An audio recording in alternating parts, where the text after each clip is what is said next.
Mr. Clerk, please record. There's a quorum present, Mr. President.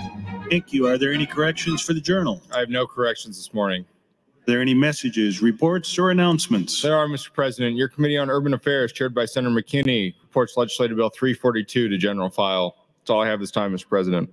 Thank you. While the legislature is in session and capable of transacting business, I propose to sign and do hereby sign Legislative Resolution 71.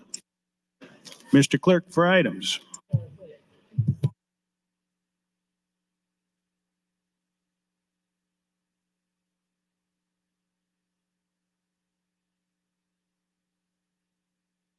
Mr. President, first item, Legislative Bill 243, introduced by Senator Breezy.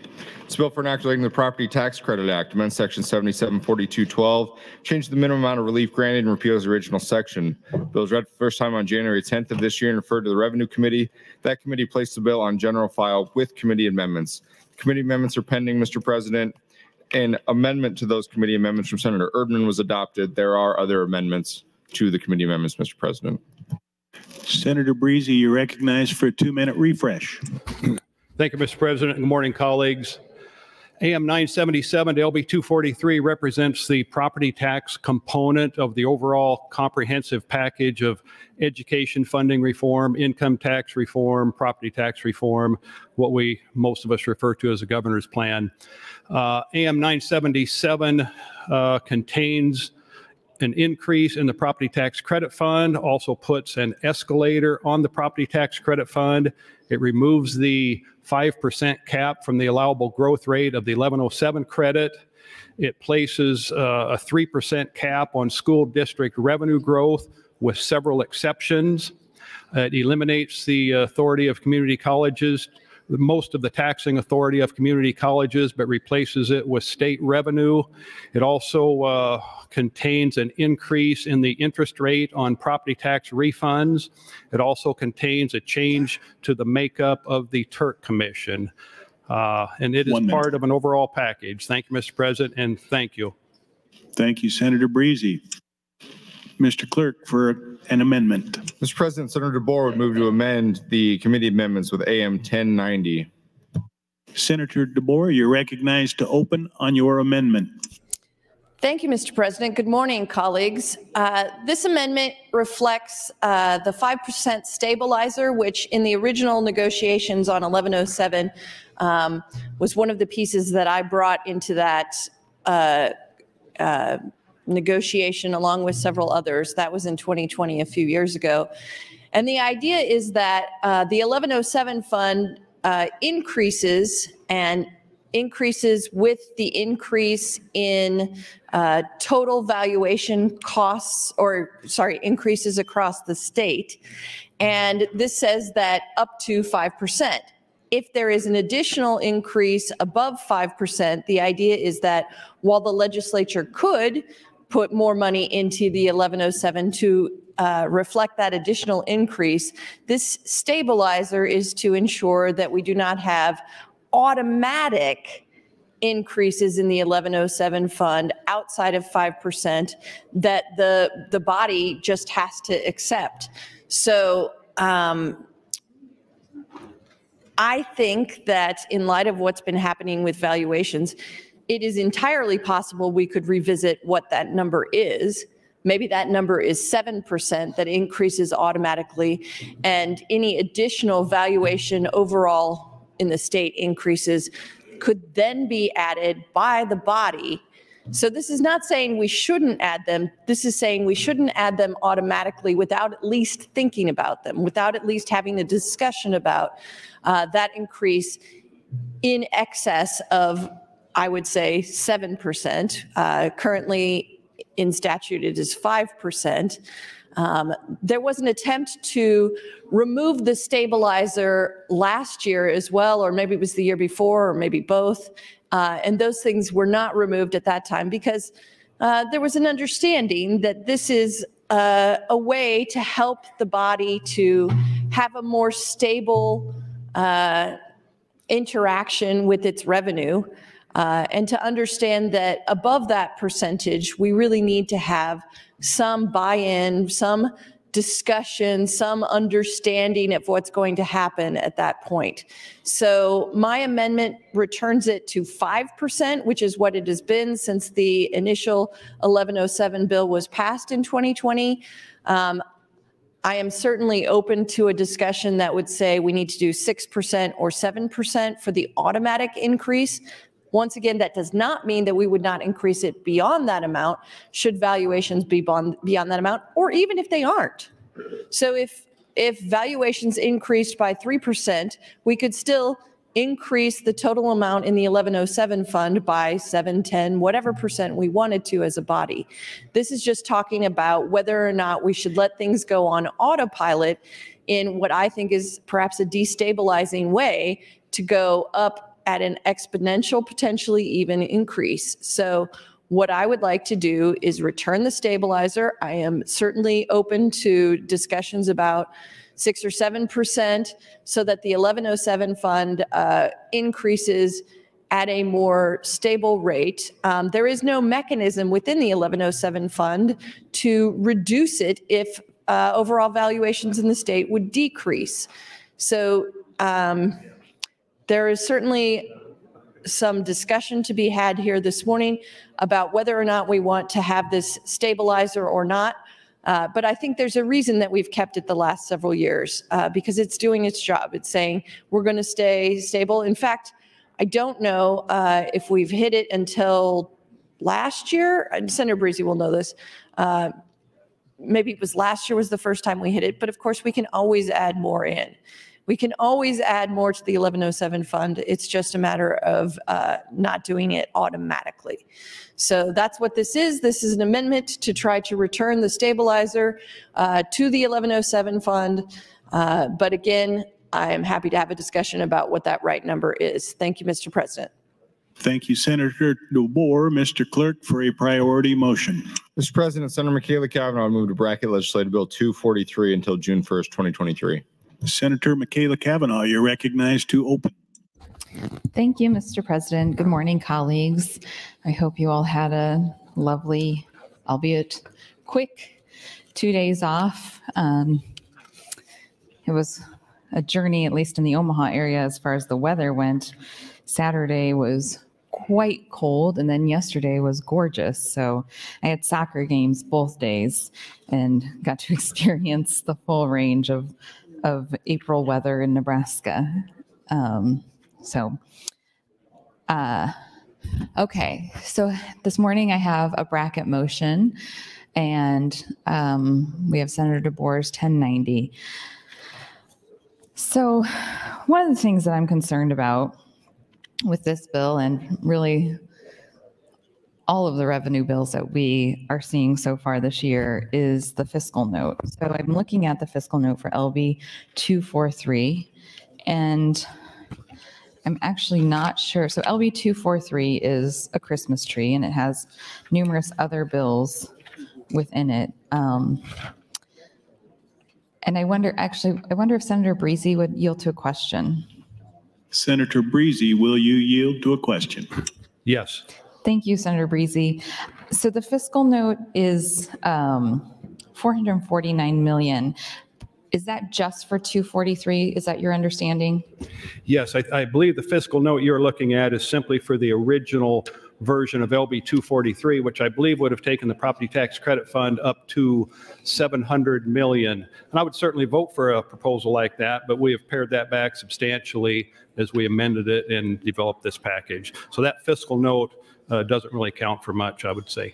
Okay, so when we amend the bill with the committee amendment, the fiscal note will change not just because of your underlying bill, but because of the attached bills as well. Do you have an anticipation as to what it might be? Yes, that would be true. It would change. I would suggest it's fairly easy math.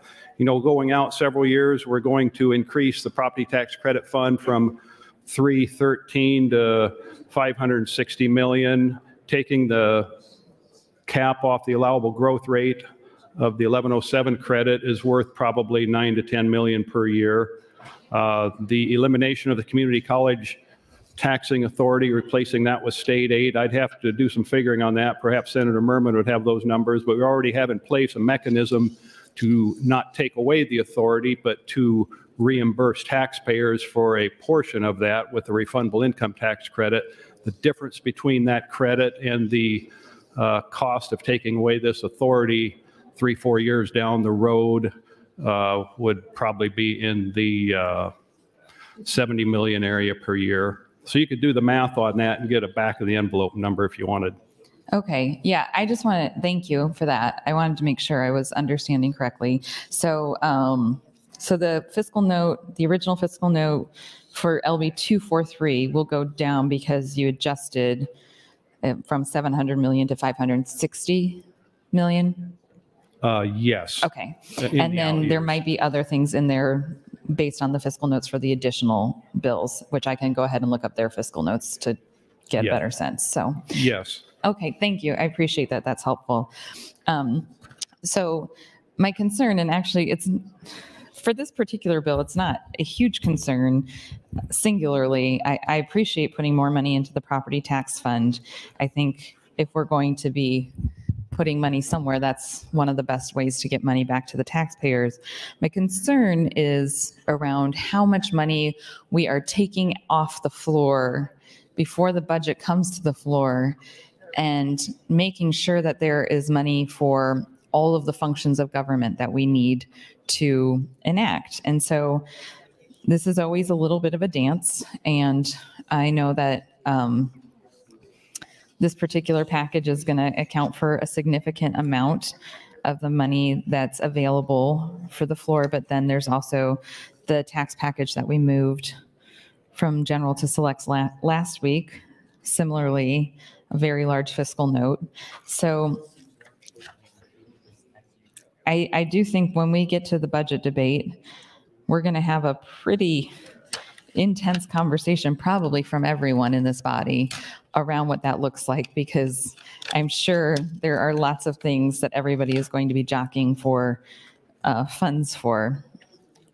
For me personally, I don't have any projects per se that I'd like to see funded so much as functions of government. And one of them is something that actually won't cost us any of general funds, because they would use TANF rainy day funds. We have $130 million in TANF rainy day funds that have continued to go unutilized. And honestly, it's probably grown from 130 million. It was 130 million in October of 2022. And so I don't even know how much money is in there now. It continues to grow. And our state auditor, Mike Foley, when he was state auditor prior to being the lieutenant governor, he did an audit of the TANF and did an audit report about how these funds needed to be spent down. And back then, I think it was somewhere around 50 million. So now we're at 130 million in this rainy day fund. And these are things that we could be giving direct cash assistance to families. Senator Danielle Conrad has a bill that increases the amount that we give. I have a bill that increases the eligibility for TANF. So TANF is Temporary Assistance for Needy Families, TANF. And one of the uses of it is direct cash assistance. But it is very prescriptive in who is eligible and very restrictive. And so, and we haven't increased the eligibility amount for, I think, a couple of decades. So one thing we could be doing for direct economic assistance is looking at the TANF rainy day funds and how those can be utilized for direct cash assistance to the absolutely most needy families in the state. These are individuals who are 50% of the federal poverty limit. So when we talk about SNAP or child care subsidies, that's somewhere from 130 to 180% of the poverty level. This is 50%. So you have to make almost no money at all in order to qualify for TANF. And we could change the eligibility, increase it a little bit, get some more cash assistance into these families' hands, these much needed families' hands. Another option that we have for helping our most vulnerable, needy populations are the universal school meals. And this is something that I probably will talk about more on the next bill on the agenda, LB 583. I had a bill, LB 99. It is a universal school meals. I introduced it previously and went to the Education Committee, and the Education Committee previously voted it out unanimous. We're seeing a move across the country for investing in universal school meals, which means that all meals that are taken at school are at no charge to the families. And that's what my bill sought to do. It previously had gotten out of the Education Committee unanimous, but this year the chair of the Education Committee refused to exec on it. It had an early hearing. At that hearing, I said that I wanted to prioritize it.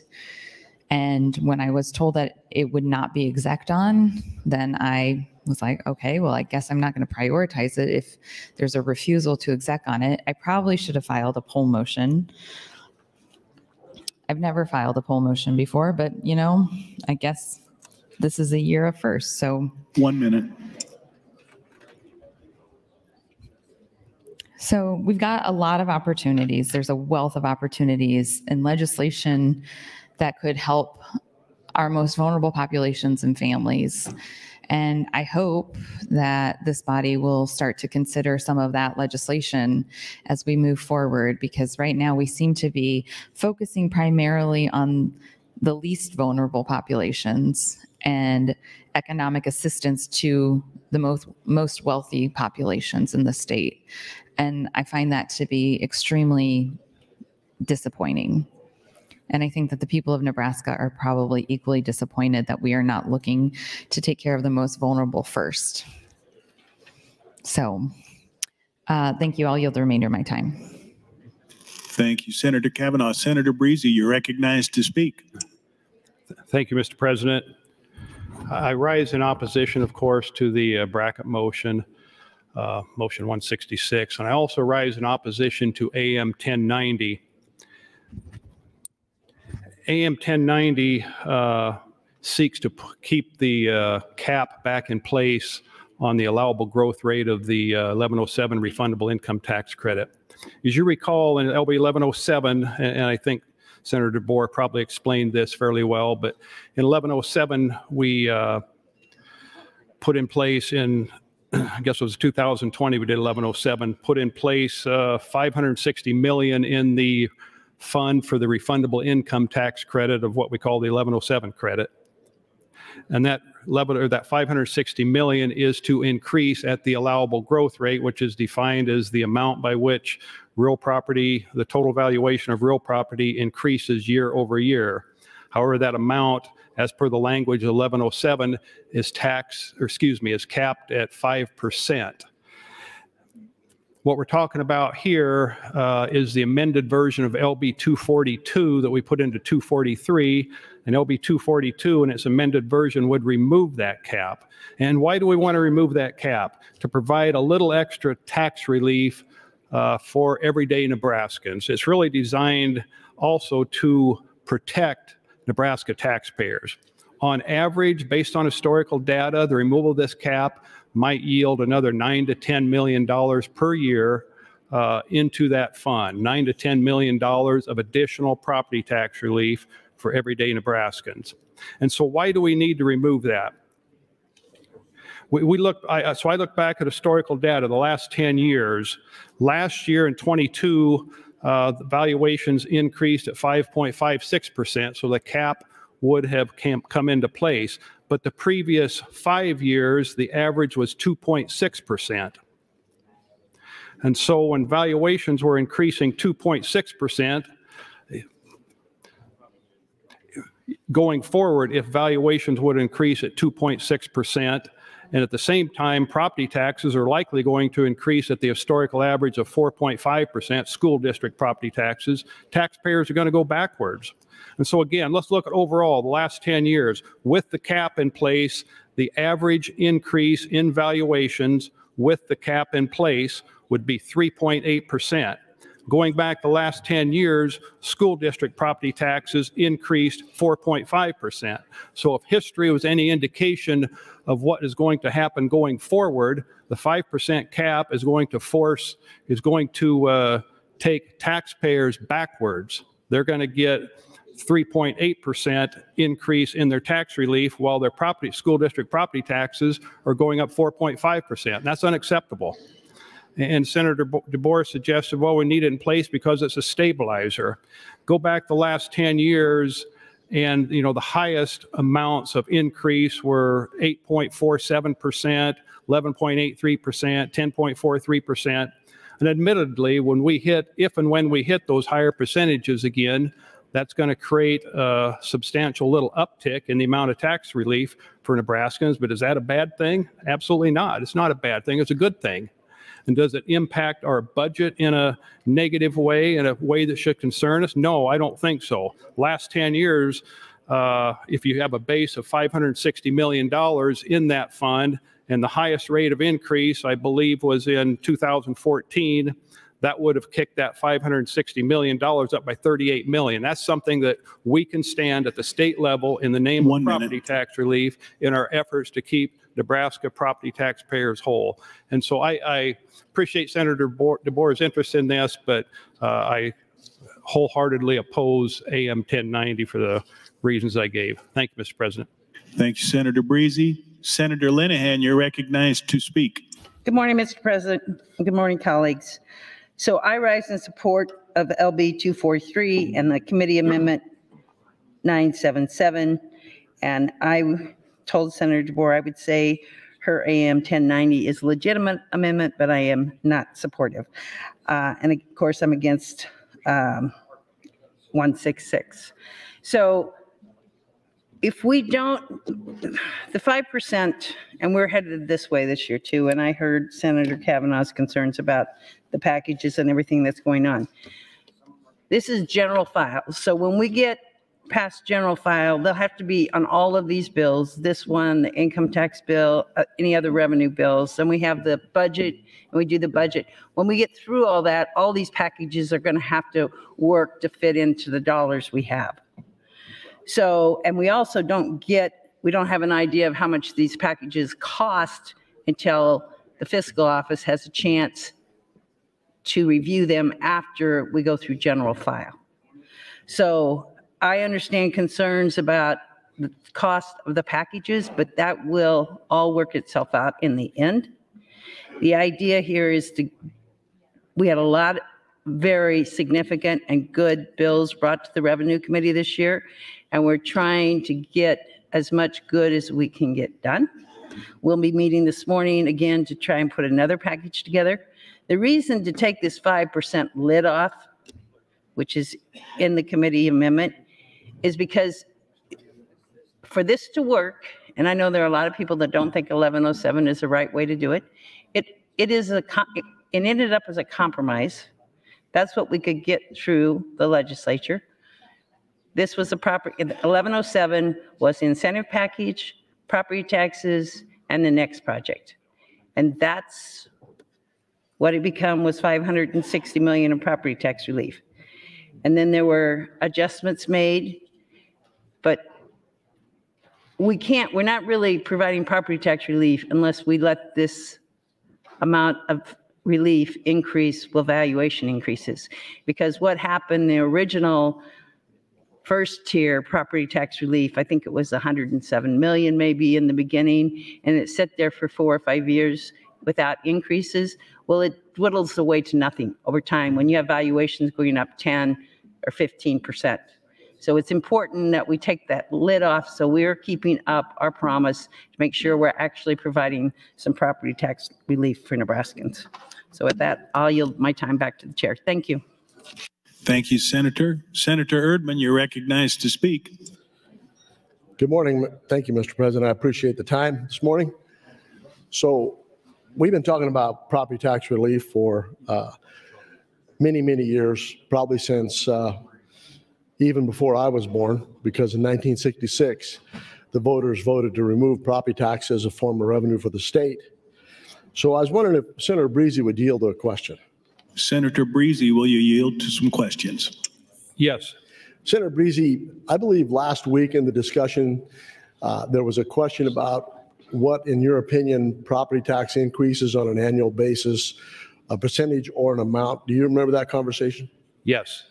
Can you tell us what, in your opinion is how much it increases dollar-wise? I think going forward, 200 million a year would probably catch it. It could be up to 250, but 2 to 250, I would guess, per year. So would it be fair to say that it has exceeded 200 for the last several years, at least since we've been here? I would guess so. Okay, yes. Thank you for that. I appreciate that. So what we've heard numerous times in the last 8 years is that we have given $1 billion in property tax relief. And that is a true statement. I'm not arguing with that number. But the point is, property tax went up more than $2 billion, than $1 billion. It may have gone up as much as $2 billion. And so we really haven't given property tax relief we've decreased the increase. And so when we came to this legislature, many of us campaigned on cutting red tape. We said government is too involved in our lives and we need to cut red tape. And so we have been talking for 3 or 4 hours on this bill and 8 hours on the income tax bill last week. And all of those involve red tape to get your refund or credit. All of them. Wouldn't it seem common sense or logical to have you just keep your money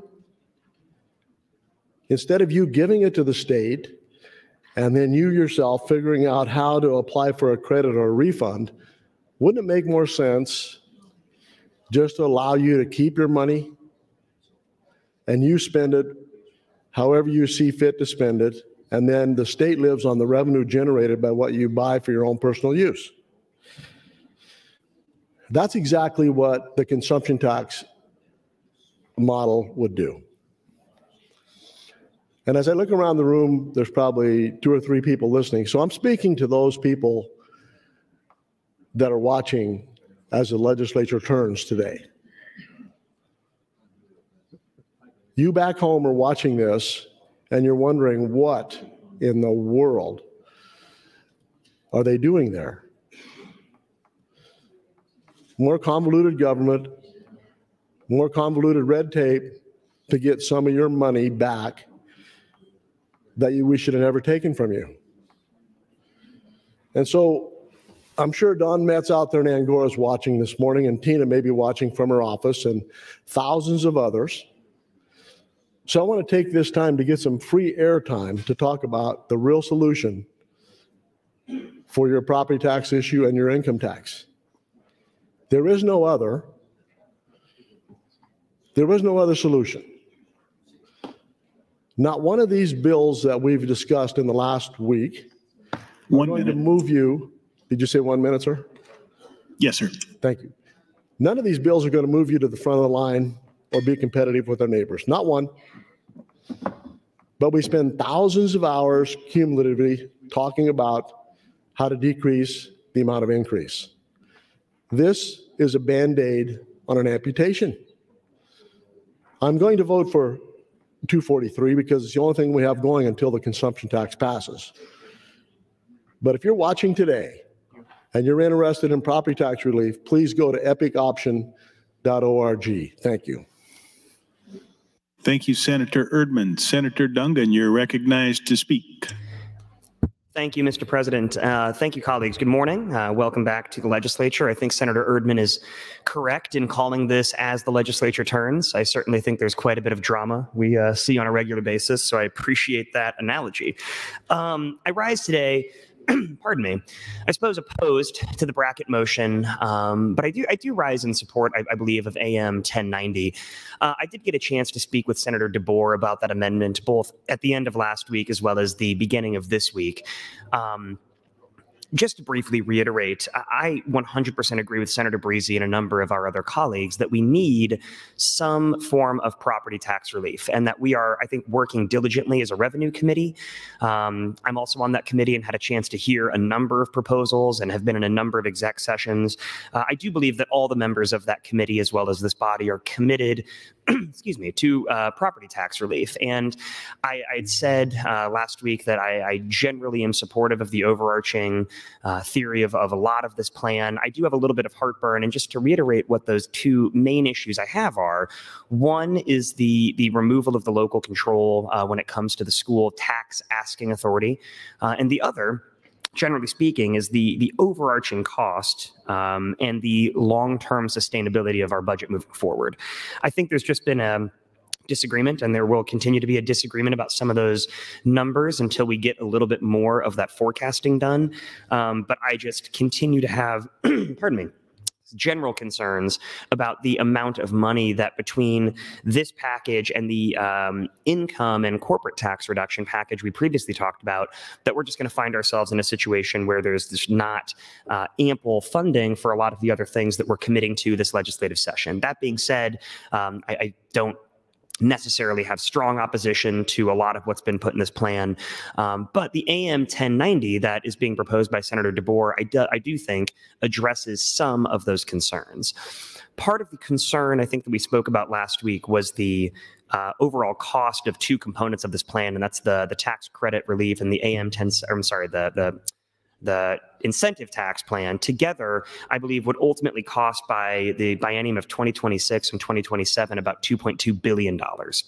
And I think that that is a large sum of money, especially given the additional billions and dollars of tax relief that have been proposed this session. And I think being good stewards of our budget requires sometimes making sure that our reductions are done incrementally and with some caution being paid. And so I do think that the amendment is a good faith effort to try to cap some of that growth. Certainly, if we want to put more in than that 5%, my understanding is that we'd be able to, but it's that 5% that is an automatic growth. It wouldn't go beyond that. And so I think that's just going to place us in a position where we can maybe over time better assess where we are and ensure that this is not going to balloon or put us in a position where we're spending too much money. I think later today, we're going to be having a discussion about school funding. And one of the things that I've been adamant about the entire time that I was running for office, as well as talking with my colleagues, is that I am in favor of state funding for our schools and increasing that state funding. I think Senator Raybould, as well as a number of other folks last week, pointed out that we're 49th or 48th, I believe, in state spending on schools. So I think there's a consensus that needs to increase. And we're going to hear some ins and outs of that plan that we have later today. I'm looking forward to hearing a little bit more about that debate. I'm not on the education committee, so I want to hear more about that particular bill. But I am generally in favor of adding additional state funding for schools. And so in order to do that, in a sustainable manner, I just want to ensure that our coffers are good moving forward. And to me, 1 minute. Thank you, Mr. President, ensuring that our coffers are in a good position is not just making sure we have a savings account that is well funded. I was always taught that a savings account is essentially for large one-time purchases or for emergency situations. And whenever I start relying on a savings account for "don't worry, I'll be fine," some folks who care a lot about me tell me that's maybe not the best idea for my finances. And so my goal is to ensure that our general fund continues to have the revenue it needs in order to pay our schools, pay for other essential services. We want to make Nebraska a fantastic place to live in. And in order to do that, we have to make sure that we have the finances to provide the services that we've promised our citizens. So with that, I'm generally in support of AM 1090, and I'm curious to hear the rest of the debate about LB 243. Thank you, Mr. President. Thank you, Senator Dunn. Senator Conrad, you're recognized to speak. Thank you, Mr. President, and good morning, colleagues. I rise, well, I guess unclear about my position on the bracket motion, but I'm guessing that's here for a procedural reasons. We may not have to take a position on that.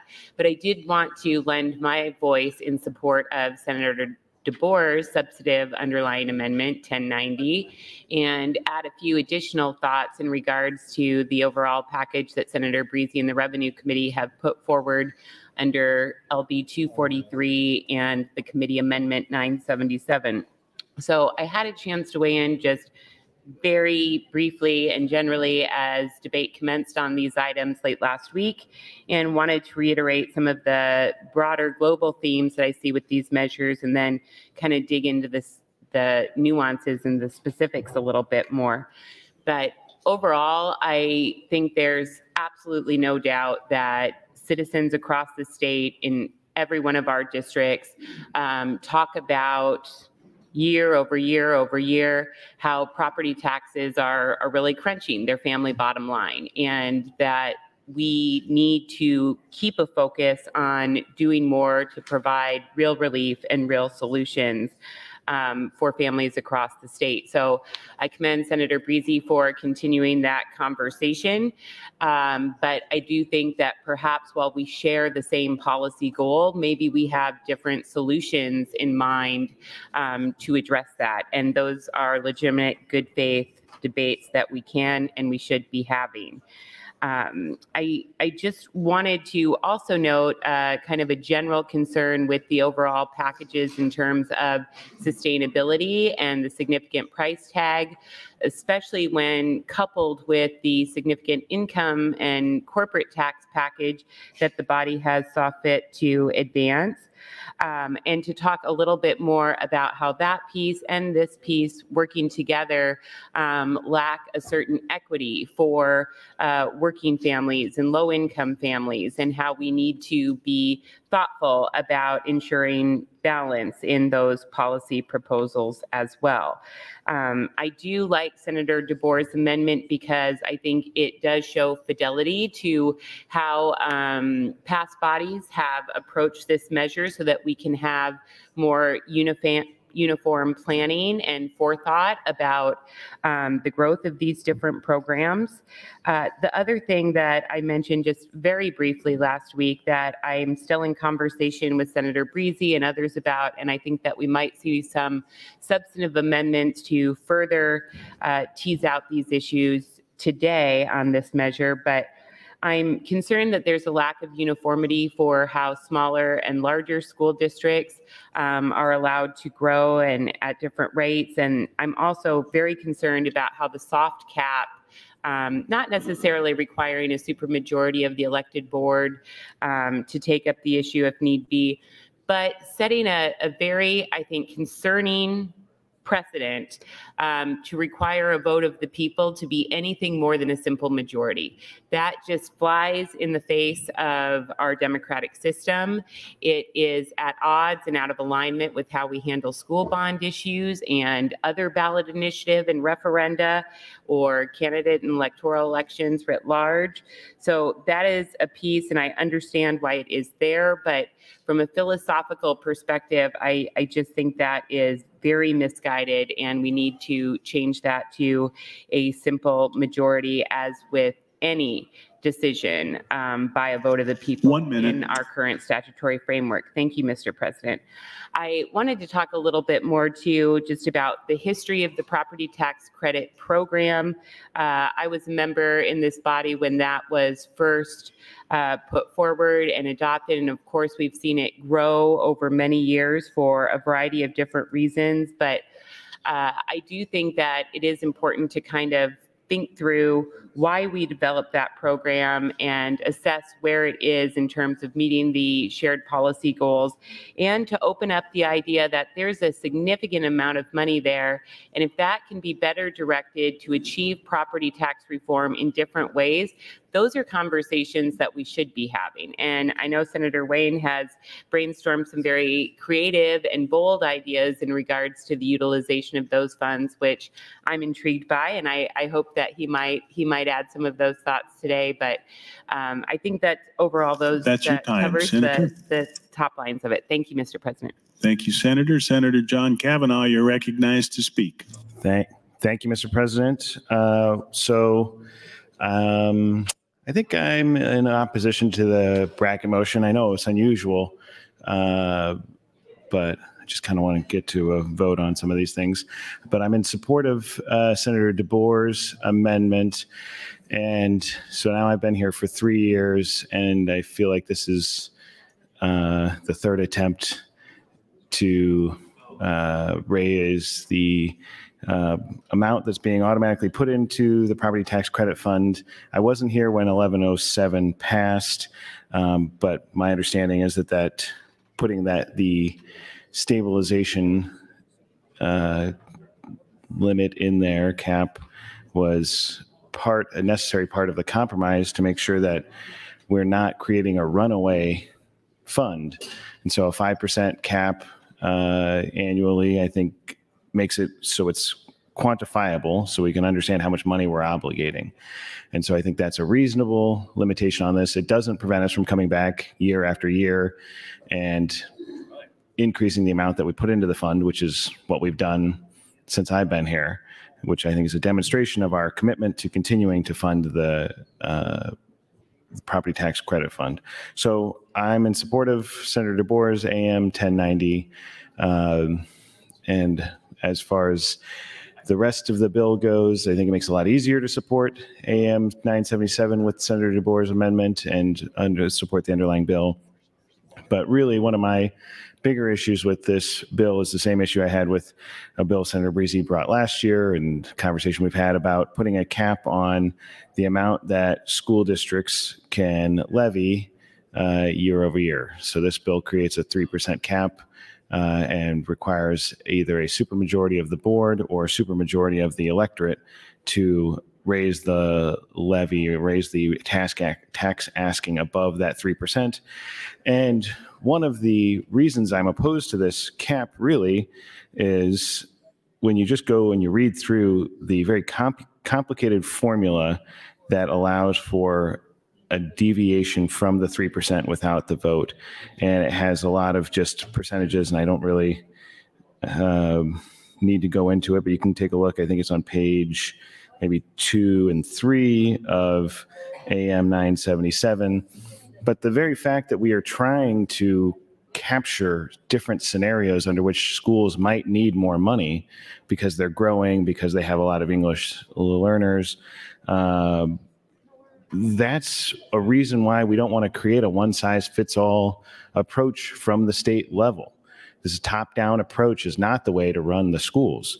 And so we have school boards that are elected at the district level. In Omaha, we have a school board that's, I don't know, I think it's 9 members or something like that, elected from, a district of about maybe 60,000 people. And they run on the regular general election ballot in even numbered years. I know Lincoln's having city elections right now that include their school board elections. But we have these boards that are elected that are responsive to the people directly, that are responsible to manage these. I know a lot of people don't like what school boards have been doing. They don't trust them. But we do elect these school boards to make these decisions. And so we're trying to create a system that is contemplating other possible scenarios under which they might need more money, what we find is acceptable. And I think that's a problematic approach. But I have proposed 2 amendments, not even seeking to resolve that issue, although 1 minute. Thank you, Mr. President. That is a problem. Maybe we'll get to my amendments later on today, but I proposed an amendment that would allow for the ballot initiative election to take place using the similar language for regular ballot initiative under the state constitution. Hopefully it's up on the system. You can take a look at it ahead of time. I also have one that exempts out larger school districts in the city of Omaha and Lincoln to address the concerns articulated by Senator Jacobson on Friday about why rural school districts maybe want to have a different threshold for an election. So I'll get up and talk about those again when I have a little bit more time. Thank you, Mr. President. Thank you, Senator Kavanaugh. Mr. Clerk, for a message. Mr. President, the Revenue Committee will be holding an executive session at 10 o'clock under the south balcony. Revenue exec session, 10 o'clock under the south balcony. That's all I have this time, Mr. President.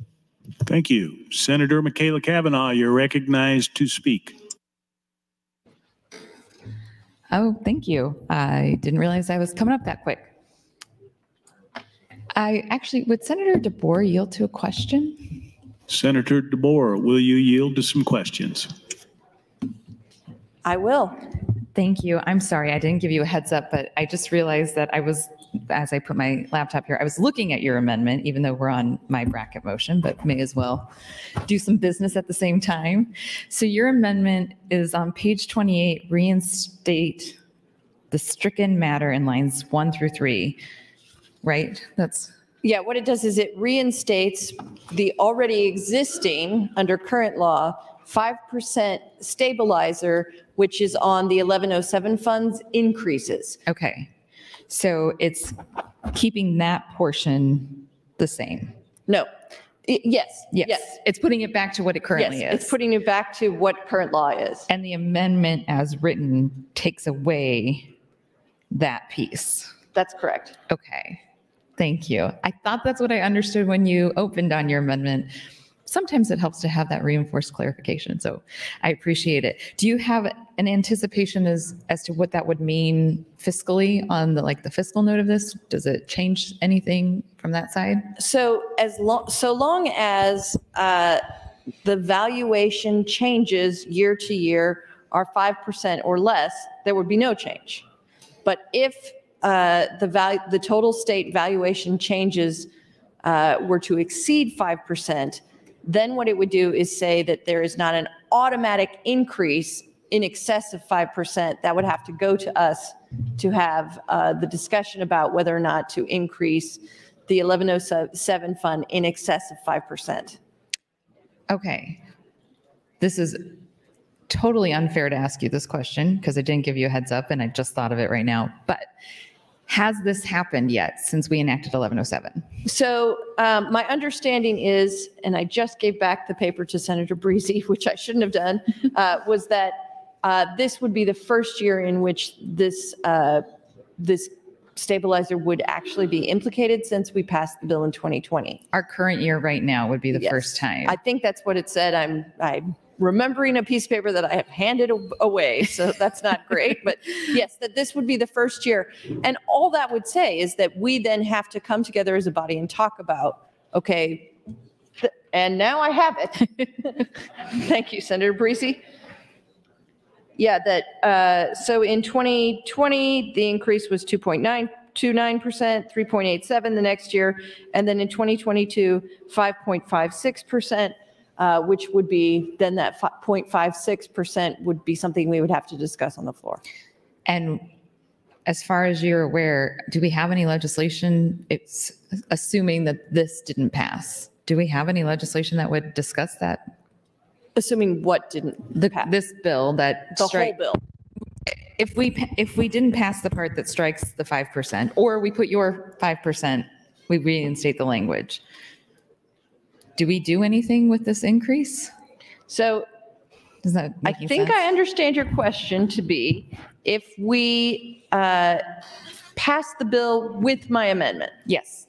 Then we will have that 5% cap in there. So then we would have to discuss either in the budget, so in the appropriations process, or through, I'm sure there's another bill to raise the 1107 amount by a specific dollar amount somewhere in this legislature. I think the last tax package. I don't think that the last one had the 1107. This one might have additional increases to the 1107 outside of the stabilizer. There's been so much in all of these that it's hard to keep track. Okay, so when we reinstate this language that you are seeking to reinstate, we have avenues available to us as a body to address the over 5% growth. That's correct. That's fantastic. Thank you. This has been very helpful. I appreciate it. Sorry for putting you on the spot. No problem. You didn't seem like you were on the spot, but I didn't give you a heads up, so I apologize for that. Okay, well, I think I'm about out of time, so I'll yield the remainder of my time to the chair. Thank you. Thank you, Senator Kavanaugh. Senator Halloran, you're recognized to speak. Thank you, Mr. President. Good morning, colleagues. I stand in support of LB 243, not enthusiastically, but because it's the only tax-related bill that we have the opportunity to be brought to the floor to discuss. I stand in support with Senator Erdman on the proposal to implement a revenue-neutral exchange of tax code to a consumption tax. And the reason is there's several reasons, but one is very simple. There are several principles in taxes. One is that whatever you tax, you get less of. And whatever you subsidize, you get more of. So let's look at the taxes that we have, the tax code that we have now. What do we tax? We tax productivity. Income tax, personal income tax. Income tax is a reflection, or income is a reflection of your productivity. So we tax that. Corporate tax. Corporate tax is a tax on the productivity of companies, large and small. And it's a tax on what? Productivity. The more you tax something, the less you get of it. Inheritance tax. Inheritance tax is a reflection of a tax on something that, because we were productive, save money, invest in money, and have something to give to our heirs, that productivity is taxed. So we get less of it. And whatever you subsidize, you get more of. So what do we subsidize? Large part of what we subsidize, an example at least, is we subsidize people not working. Remember, what you subsidize, you get more of. So we subsidize people not working, and what do we have? We have fewer people working. It's not that we don't have enough warm bodies to work. They have alternatives to working, and that is the subsidies that we provide to people for not working. Since 1965, when we, legislature at that time, and the governor implemented sales and income tax. Again, taxes on productivity. We had at the same time property taxes that were funding the state, as well as local units of government. So the legislature implemented sales and income tax to help fund the state, and the second house, the voters, the second house, which we speak of highly here, but show little respect from time to time. The second house stood up and said, no, we're not going to allow the state to be funded by property taxes. They did an initiative petition. And that initiative petition took away the state's ability to be funded by property taxes, only income and sales tax. And for the last 50 years, every person that's run for the legislature has put on their palm card and all their materials, their campaign materials, they said, we're going to have property tax relief. Well, we haven't got it. To Senator Erdman's comments earlier, we've gotten a reduction in the increase. But really, the words property tax relief were the wrong words. We should have had property tax reform, or generally speaking, tax reform. We never had that. We keep debating the same tax code, which does what? It taxes productivity. Consumption tax, on the other hand, leaves the money in your hands, and we're going to let the voters vote on this. We are in the midst of very well organized campaign. 1 minute. For a petition, thank you, Mr. President, for a petition drive to put it on the ballot so that the voters can speak. They are tired. They are weary of us talking and not accomplishing of what we promised, and that's relief. So with a consumption tax, revenue neutral, replaces personal income tax, corporate tax, property tax, sales tax as we know it, and inheritance tax. It gets rid of all those taxes on productivity. The net result will be that we'll have more money saved, more money to invest, more money to grow the state and employ more people, and we will have a broader base for taxing. Thank you, Mr. President. Thank you, Senator. Senator Michaela Cavanaugh, you're recognized to speak. This is your third opportunity, then you'll have your close. Thank you, Mr. President. I always love when I find myself nodding in agreement with Senator Halloran. It does feel like we've been having this conversation for such a long time, and I agree. I feel like we haven't been having necessarily the right conversation. Tax reform. We have been talking about tax cuts, which are so important, but tax reform is how we're going to really change the landscape here. And I don't agree with everything that Senator Halloran said, but I'll focus on the pieces that I do agree with. The tax reform piece. I previously said last week, talking to Senator Erdman about the consumption tax, that I find it to be a really fascinating idea. I haven't had a chance to look at his bill in depth, mostly because I was intimidated by the 26-page fiscal note, which was very impressive. But I am fascinated by any ideas that are seeking creative solutions to our tax problem.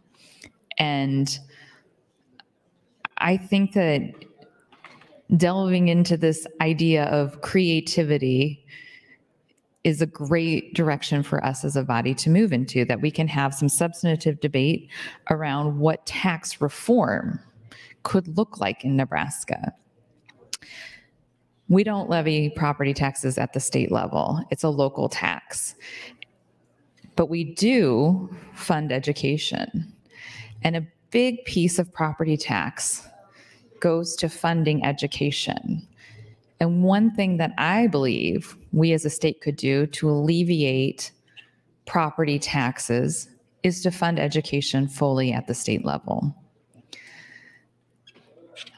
This is a conversation that I've been having probably mostly with myself, but I've been having on the mic this is my 5th year talking about it. Reforming property taxes through funding essential functions of government at the state level. It doesn't have to be just education. I think maybe it was 2008 when we had a budget crisis and we had to make a lot of cuts from the state budget because our budget must be balanced. Some of the things that we cut from the state budget were then pushed down to the local level, and the only avenue the local level has to fund those things is through property taxes. So that's one of the moments in time where we started to see an increase in property taxes. And this brings me to one of my broader, more global concerns about this session and how we are approaching the influx of money that we have. I'm concerned that we are so excited over the enormous amount of cash receipts that we are receiving at the state level that we are going to spend in a deficit this year. We should still be having a balanced budget, cash in, cash out. We shouldn't be spending down our rainy day fund.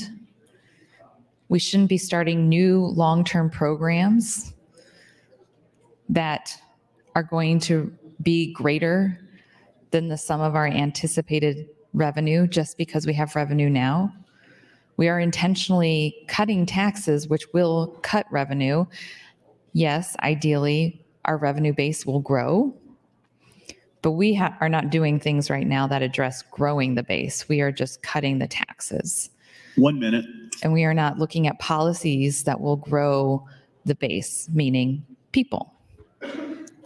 We need more people here to grow the base. We need businesses to move here and people to move here to work for those businesses to grow the base. So we've got a lot of different pieces happening all at once, and it doesn't feel like we are focusing in on a more comprehensive conversation.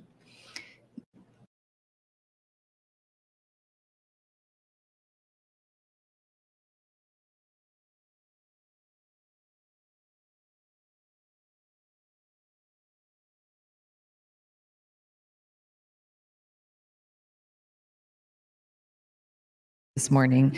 I think it's exciting that this is the conversation we're having because I feel like many of us have been waiting to talk about this all session. This That's is your what time, we're here Senator. for. Thank you. Thank you, Senator Kavanaugh. Senator Brandt, you're recognized to speak. Thank you, Mr. Lieutenant Governor, and thank you to Senator Breezy and the Revenue Committee that is hard at work underneath the balcony right now in exec session for bringing this bill. Property taxes in Nebraska will grow about $1 billion every 6 years. This is a very good package for Nebraska. It will not eliminate the growth, but it will dramatically slow the growth. When we get our tax statements for any property tax payers in the state, I think everybody pretty much gets a December statement from their county treasurer. On that statement, you will see all the lines of the things that your property tax pays. It would be for the school system that property is located in, any bonds on that school system, the town, village, or county that property is located in, NRDs, community colleges, fire departments, fair boards, several other things depending on where you're located at. Part of this bill would increase the property tax credit relief fund, what we call Tier 1. That's what's on that statement, by 76% up to year 2029. It will go from the current, I believe, $318 or $15 million to $560 million. And that would be an automatic calculation on your tax statement. Another part of this bill addresses Turk.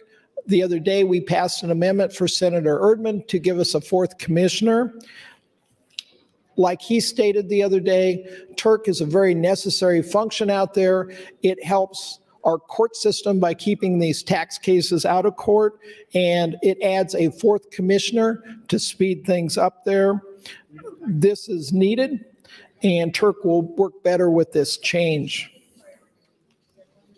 Included in this bill, we will remove the cap on allowable growth rate on Tier 2. Tier 2 are the refundable state income tax credits that you apply for when you do your state income tax. And quite often our accountants do this. By taking the cap off and using the AGI, this will increase us about $9 to $10 million a year. Today, this is $560 million, and this is the program started by 1107. Senator Bostar has a small component in here. In our counties, we have forced tax sales. Individuals and companies can come in and buy these tax certificates, and they get a 14% rate of return. What this part of the bill does is if the county owes a refund on property taxes, they have to pay 14%. I think that's a very good move to make them equal. Today, I believe they pay 9%. The cap bill is included in here. This is a very loose cap. This is probably the best cap bill I've seen in the 5 years that I'm here. This caps school districts at 3%, but it's not a hard 3%. So if you have a school district with a school board out there that says, hey, we only need 2%, they can do 2% and save that 1% back and bank that. So maybe 2 years down the road, they need 4%, they can bring that back. And I think that's a very responsible way to do this. So every school board doesn't automatically increase 3% because they're scared they're going to lose that percentage. 1 minute. Thank you. Let's see what else we got here. It also allows a supermajority of that school board or that district to increase the cap. And that's a great thing anytime the people of the school board speak. And then finally, we have the changes to the community colleges. And basically, the state will pick up most of the cost on the community colleges, and we'll get those off our tax statements. And that will be calculated the same as the 1107 money is in Tier 2. So instead of just the K-12 against that property, it'll also be the community colleges. In addition to that, when gambling is fully functioning in the state, you'll see another 1 or 2% off of your property taxes. In total, this is a very good bill, and I would encourage you to vote for 243 and the underlying amendment 977. Thank you. Thank you, Senator Brandt. Senator Michaela Cavanaugh, you're recognized to close on the bracket motion. Thank you, Mr. President, colleagues. So, oh, whoops. Okay. So one of the things, this is a bill, and I should apologize to Senator Breezy. He did actually last week pass out a breakdown of the amendment, the property tax package, the fiscal notes. It was in my stack of many, many papers, and I did find it. So it says, incorporates an amendment to Senator Breezy's LB 243 to increase the statutory minimum in the property tax credit fund, which currently is funded at $313 million per year, and put in place a growth percentage equal to the year-over-year increase in real property valuation in the state. So 2024 would be $388 million, 2025, $428 million, 2026, $468 million, by 2029, $560 million, and then after 2030 and beyond, growth escalator. So I apologize that I did not initially see that. I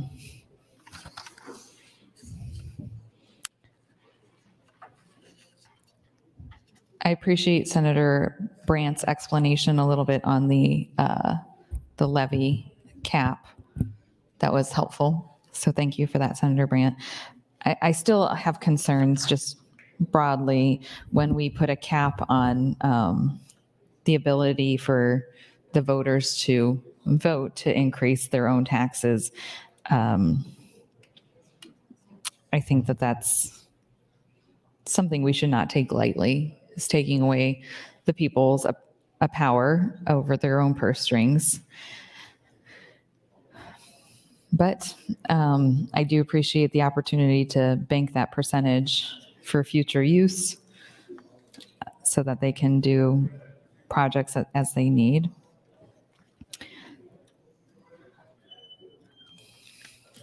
So when this bill moves from general to select, we're eventually going to get the budget, and there's going to be basically a budget statement that has all of the bills that have fiscal notes, and it's going to have the stages of debate. So everything that's on select file is going to have this assumption, if these statements go as the previous ones have gone in previous years, an assumption that the fiscal note for the bills sitting on select are going to move forward. And so that's going to tell us how much money we have left for anything that's on the floor for debate. So I do find it concerning that we have these massive revenue projects that we're moving from general to select without really having a broader picture of what we're going to have available to us on the floor. I'm hearing a lot of rumors about what's going to come out of appropriations, and it sounds like it's going to be very bloated government, which I find very concerning. So I imagine that that conversation is going to be pretty robust, since many of you, in addition to talking a lot about tax cuts, talk about bloated government.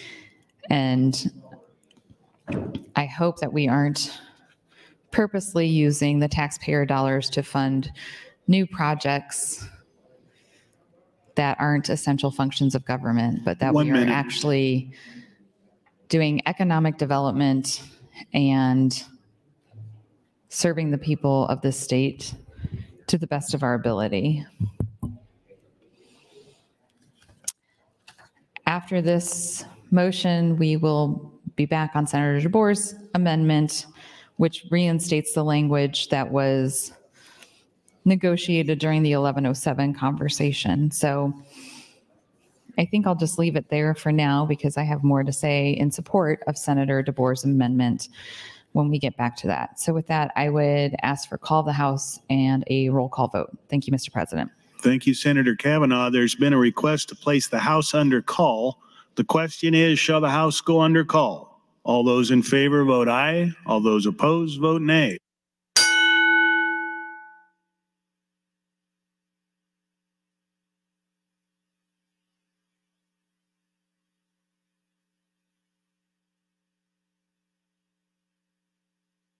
Record, Mr. Clerk. 20 yeas, 2 nays, place House under call. The House is under call. Senators, please record your presence. Those unexcused senators outside the chamber, please return to the chamber and record your presence. All unauthorized personnel, please leave the floor. The House is under call.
Senator Frederickson has some guests in the north balcony, members of Out Nebraska, Across Nebraska. Please stand and be recognized by your Nebraska Legislature.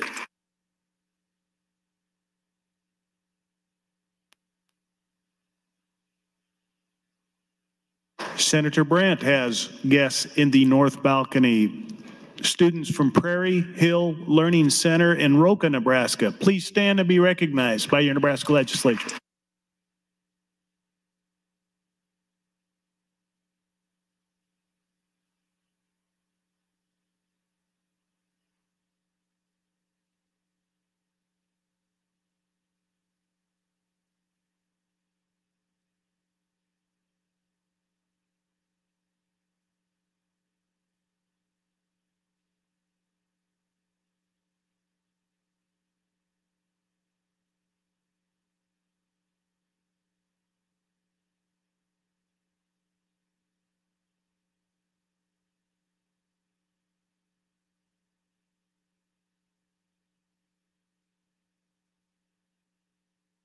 All unexcused members are present.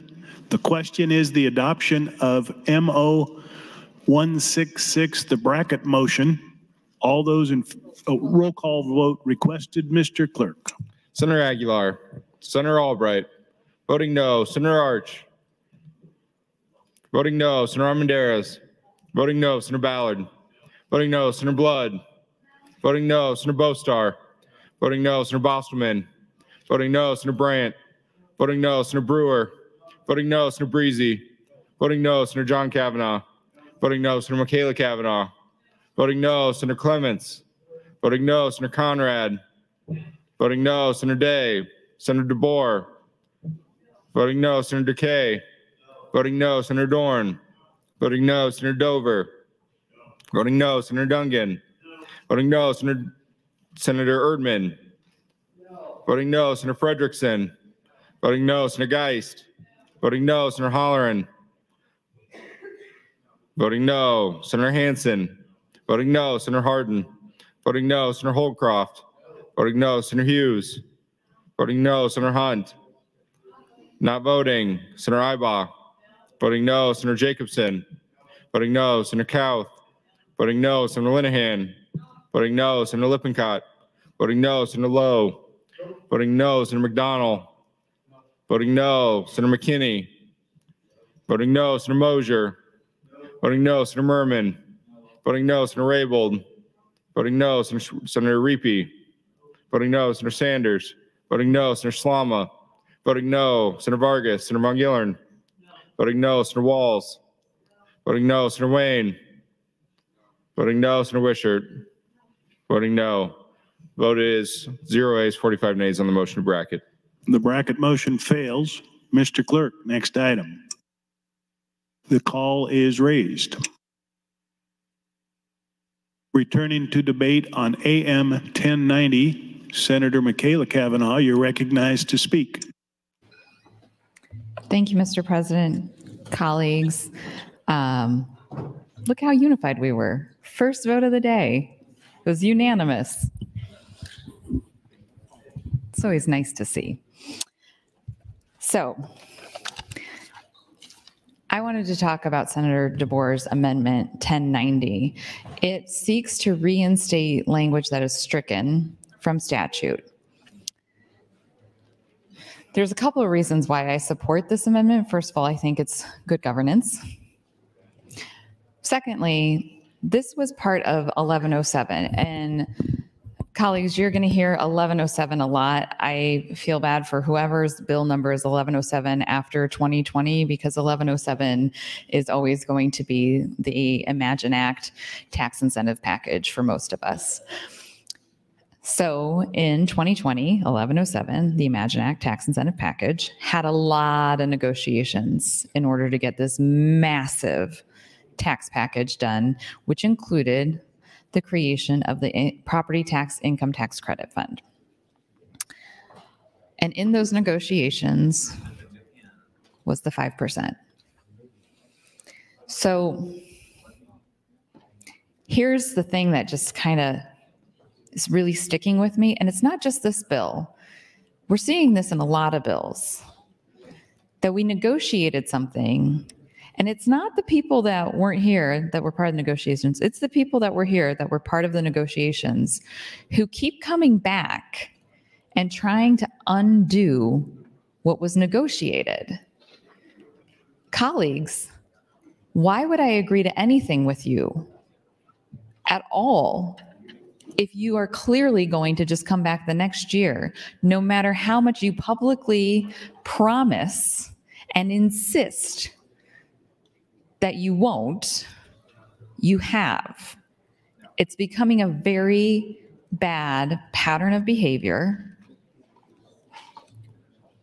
where you are disingenuous in your negotiations to get exactly what you want, and you come back the next year and you cajole this body into believing that that was never the intention.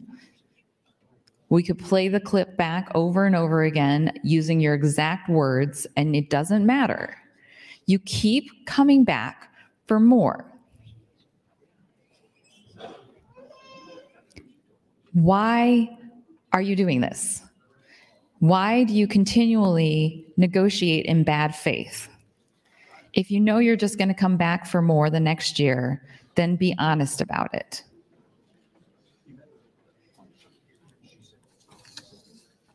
People wonder why there's a level of distrust. It's these types of actions that create a level of distrust. I inherently distrust you because you have done distrustful things, because you have made promises and immediately turned around and broken those promises. Senator DeBoer is giving this body the opportunity to honor its word. Senator DeBoer's amendment is giving this body the opportunity to say, we are not going to negotiate in bad faith. We will reinstate that language. We will honor the agreement, and we will move forward from there. This is an excellent amendment. This is an amendment that builds back trust. And I know, we all know, you've got the votes. 1 minute. You can do whatever you want all of the time because you've got the votes. But you also can be good policymakers, good colleagues, good stewards of the taxpayer dollars, and you can do a good faith effort by supporting AM 1090 to reinstate the language that is stricken in AM 977. This was a negotiated deal. And colleagues, most of you were here when that was negotiated. And I believe that if you want to have good faith negotiations in this body, That's your time, Senator, but you're next in the queue. Thank you, Mr. President. Do I have one more time after this? Yes, you do.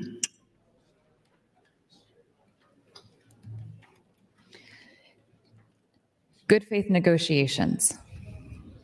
Let's start negotiating in good faith. Let's honor our word from the past. Let's stick with what we've said we would do. Show the people of Nebraska, show the members of this body that you are trustworthy and that you are people of your word.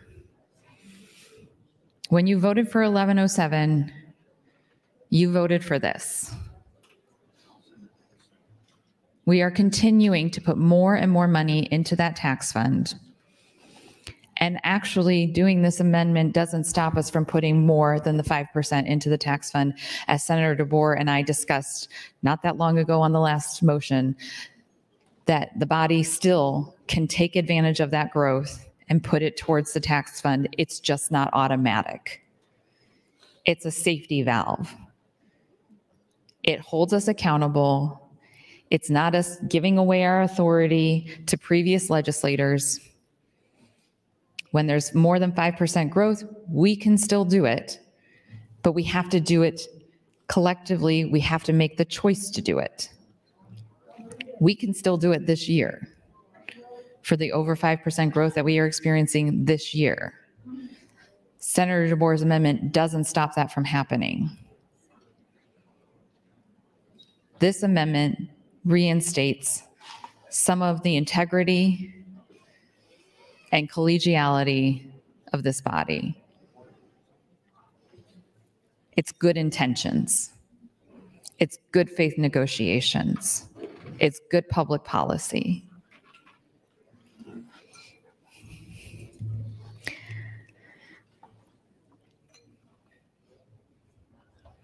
Colleagues, this is a big undertaking. This is a lot of money. All of this whole package is a lot of money. I'm very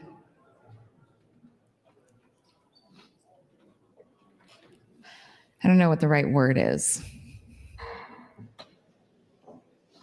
I guess confused. I'm confused because people have been railing against me talking so much, and you know I'm going to talk. You know I'm going to take this till 3:45 or whatever time this goes to. You know that.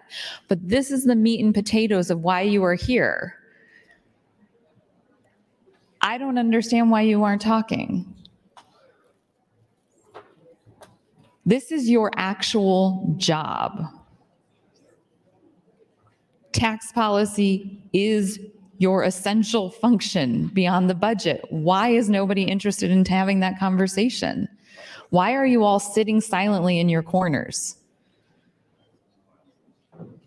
This is your moment to stand up and talk about what you like or don't like, how you believe in this, how this functions practically, to explain to the people at home in your districts.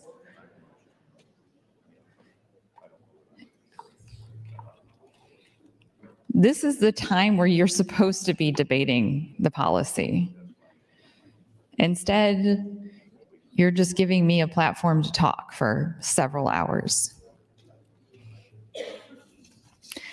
And frankly, if you're going to give me a platform to talk about whatever, I'm going to change what I'm talking about. If you all don't want to engage in talking about this tax package, then I'll just go back to talking about whatever is on my mind. I can go back to talking about my kids' soccer this weekend. Had some great soccer games. We had one on Saturday for my middle kid, second grader. Was at a St. Elizabeth Ann, Seton. I'd never been there before. I don't think I've ever even been to that church before. I actually had this conversation with my mom as to whether or not, because my parents came to the soccer game, if I had been to that church before. And I don't think I've even been to a funeral or a wedding there. That's usually how I know, like, oh, I went to so-and-so's wedding or I went to so-and-so's funeral. St. James, the school that the partner parish, so St. James and Elizabeth Ann Seton are two parishes that have merged together that have one grade school. I've been to St. James Church for both a wedding and a funeral. I've been to the annual fundraiser for St. James Elizabeth Ann Seton, which is a madrigal that's put on in the Sokol Auditorium. That's your time. Senator, you're next in the queue, and that's your third opportunity on this amendment. Thank you. The Sokol Auditorium, it goes by a different name now, but that's how everybody in Omaha knows it.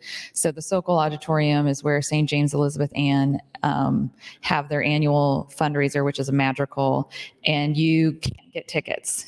You cannot get tickets because you buy your tickets for the next year at the madrigal, and it sells out at the madrigal. So you have to have tickets or be gifted tickets, grandfathered tickets in order to get tickets. So one year, one of my best friends who went to St. James, her parents invited my husband and I to go, and it was fantastic. It was so bizarre. It is a written play by members of the parishes together. It is goofy satire, and they, much like the fish fries, there's pictures of beer, free-flowing pictures of beer. I think people like order and bring in their own pizza, and then they sell popcorn and pitchers of beer at the actual event. And as the evening goes on, and the beer is flowing kind of freely, and the play starts to get kind of like punchy, silly, people in the audience start throwing popcorn at the performers. It is one of the most campy, silly, awesome things I've ever done in my life. I enjoyed it so much. And what like a fun community thing to do. So my daughter's soccer game was at that field, St. Elizabeth Ann Seton. And then on Sunday, we had micro soccer. My husband is a coach of the micro soccer team, and he had the micro team that's under 5. He had them doing warm-ups. And it was awesome to watch these little kids doing warm-ups. Like he had them trying to touch their toe, like kick their feet up and touch their toes. And it was really something. They weren't buying into the conditioning, I think, the way he would have liked, but he's going to make some real great soccer stars out of those 3-year-olds yet, I'm pretty sure. Nobody laid down on the field and cried this time. It has happened in the past. Everyone, well, I think we maybe had some goals in our own nets a few times, but we don't keep score. One of the little kids, it's all the field. There's like 8 teams playing. One of the kids on a different field on a different team said that they had won. And everybody was like, well, you don't keep score. And he's like, we won. All right, not going to argue with you. You won for sure. Maybe the other team was really bad. I don't know. So we went from on Saturday, like wrapped in blankets, stocking caps, freezing. And then yesterday, I think I got a little like windburn, sitting out at St. Pius for the micro soccer, and saw former state senator Tyson Larson. His kid was our kids were playing each other on Sunday. I always see him at micro soccer, obviously, because his son also plays micro soccer. But this was the first game of the season, so it was the first time I get to see him. That's always nice. But yeah, it's a nice little community, and it was a nice way to spend a day away from here, get some outside time and have a nice time and see some friends from Pius. And I actually saw Senator John Kavanaugh's sister and brother-in-law. They also play micro soccer. So it was lovely. So that was my Saturday and Sunday. I'll think of something else to talk about my next time that I talk. I think this is my last time on the mic on AM 1090. So I'm sure I can come up with some other wonderful tale to retell you all instead of talking about taxes. Thank you, Mr. President. Thank you, Senator Kavanaugh. Senator Conrad, you're recognized to speak. Thank you, Mr. President, and good morning, colleagues. I didn't have an opportunity to kind of connect the dots on something that I think is really fortuitous in terms of scheduling for our agenda today, but I do think it is perhaps a lucky happenstance that we see this property tax package put up at the same day as we see a significant bill on our agenda that Senator Sanders is bringing forward on behalf of the governor to address key aspects of school funding, because of course these issues are inextricably interwoven. And it has been a longstanding part of our state's discussion when it comes to how we fund our schools, how we ensure resources for core functions of government, and how we can provide property tax relief for our citizenry, to talk about how those issues are interconnected and how they influence each other.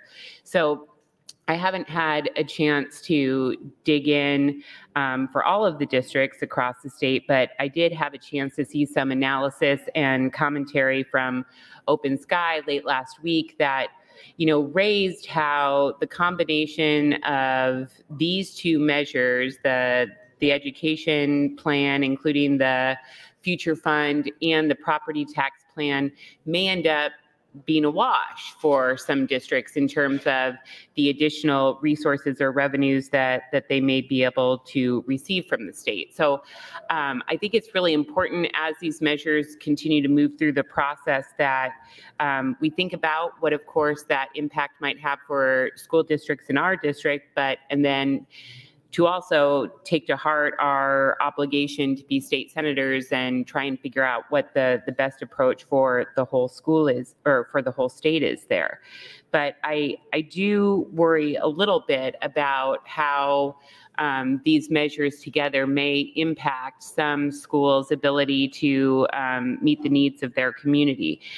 We'll have a chance to get much deeper into Senator Sanders' measure, which I think does, on the whole, provide some very promising attributes, increasing per pupil funding to address a longstanding issue in our state, providing more resources and reimbursement for special education funding, which has been, I think, a consensus issue that many districts and many senators have focused on over the years, and providing some stabilization funds for potential economic downturns to draw upon.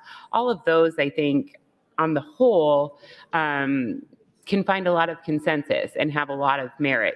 But I do want us to think very carefully about how those measures interface with this property tax package to figure out whether or not this tax package may undercut some of the policy goals of providing additional resources and investments to schools that we'll hear about later this afternoon on Senator Sanders' bill and other areas of the governor's overall education funding package. So just wanted to connect the dots there, and I'm definitely curious to learn more about how that impacts our school district in Lincoln, which is one of the largest and fastest growing districts in the state, and to make sure that we have the resources we need to meet our unique local considerations. Thank you, Mr. President.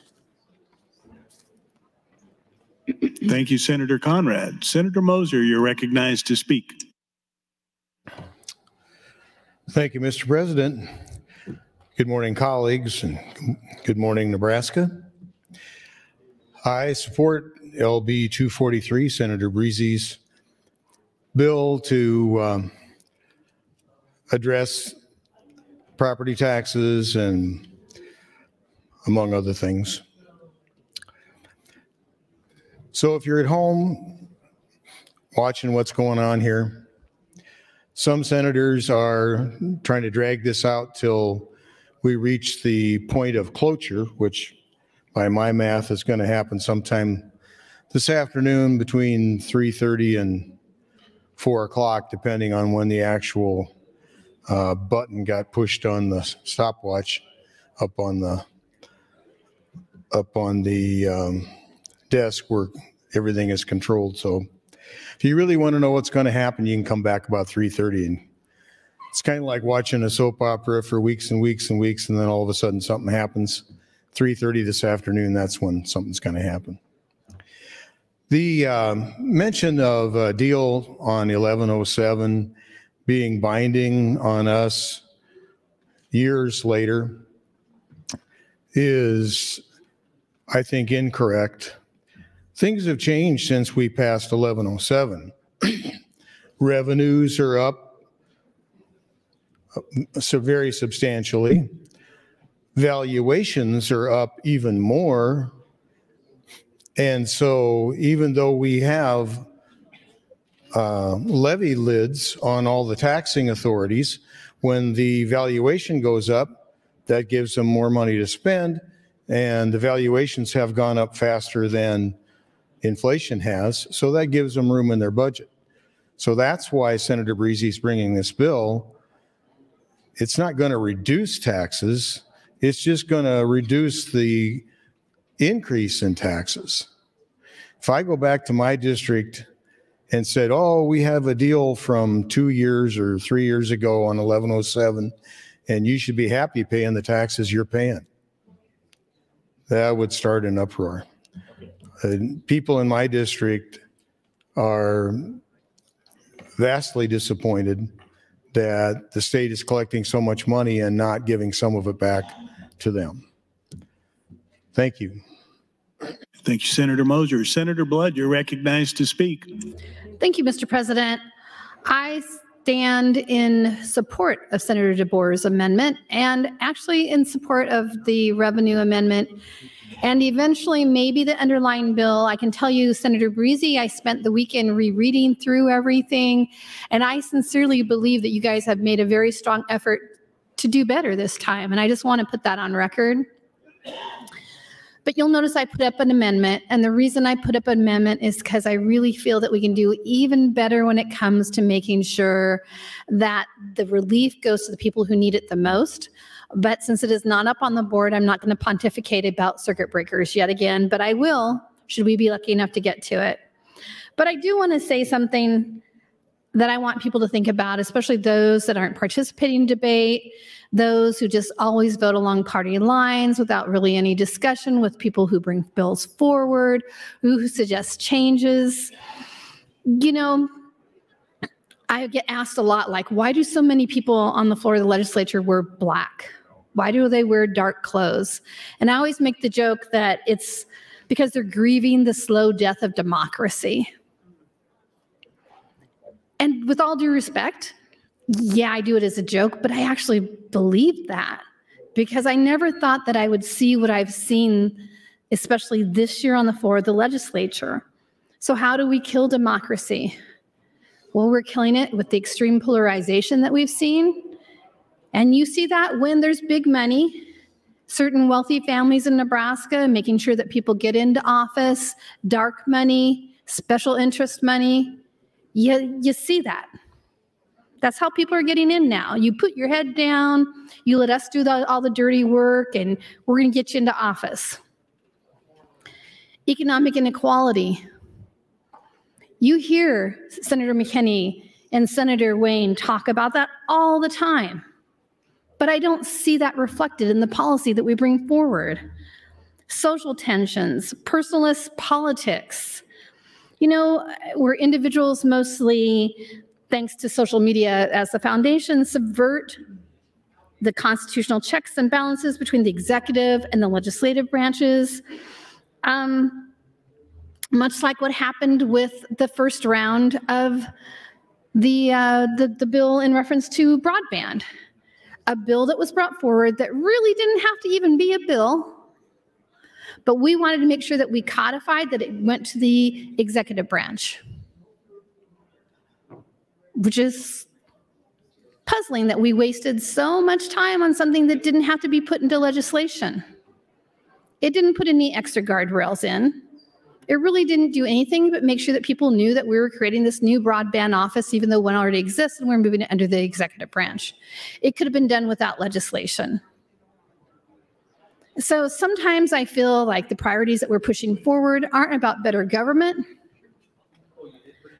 but about certain causes or certain culture war issues, as we know from the very first bill, one of the very first bills we debated. And so I just ask, especially Senator Breezy, you know, and Senator Moser especially, Senator Moser, we're not all trying to just slow it down. Some of us want to see sincere change in these bills. But everybody's got their heels dug in, and nobody wants to have these conversations.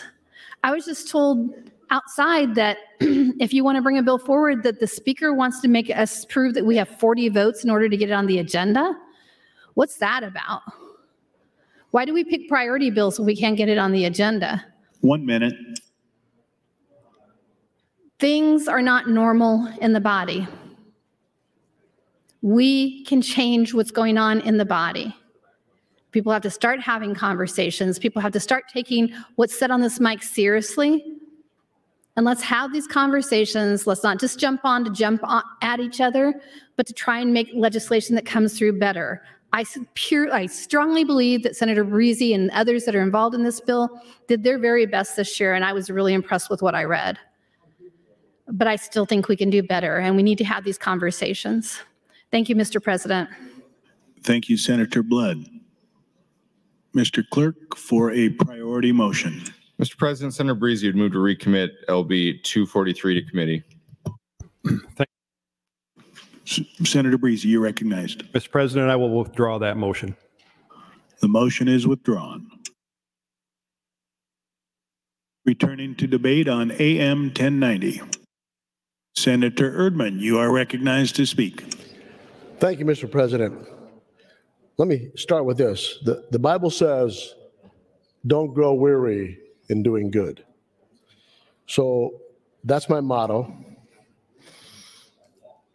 And Senator Blood was exactly right when she stated we can do better than this. How appropriate to lead into my comments about fixing this broken tax system.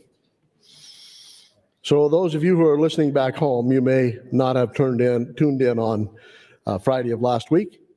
I mentioned the three things that may be a reason why the consumption tax has not moved from committee or moved from the floor of this legislature to you voting on it. We've never done that was one of the reasons. Another one is people have never taken the time to really study what it does. And the third one that I mentioned was it's perhaps because of the person who introduced it. So today we're going to talk about some of the reasons why property tax relief or elimination hasn't happened.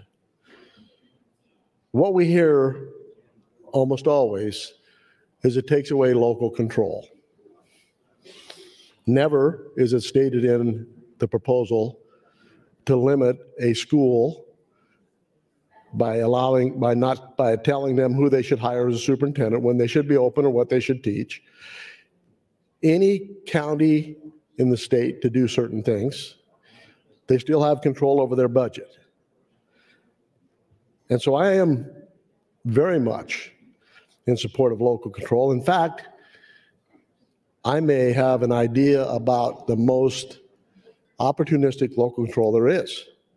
You see, I have this money clip with money in it, holding it in my hand now, and I'm going to place that in my pocket. That's called local control. That's my definition of local control. My money, I decide how much I'm going to spend on something I consume, therefore, the state takes that revenue, and they use the revenue that I can afford to pay when I want to pay it. That's local control. What their definition of local control is I can't continue to raise your property tax whenever I want without your permission. And they surely don't send you a 3x5 note card or any kind of information in the mail asking, can you pay more? They just send you the notice. So last week, you had to pay your property tax in the big 3 counties. All the other 90 counties are May 1st. They tell you how much to pay, what day to pay them. And if you don't, they charge you 14% interest. And then there's another date come up, April 15th. You send in whatever income tax they have devised you or revised on your income to pay. So tell me how that's local control. What happens here in Nebraska is someone else is in control of your money. Government goes shopping, they buy whatever they think they need, and they send you the bill. And people say, well, what happens when we have a downturn in the economy? Then where does government get their funds? Well, let me ask you a question about that.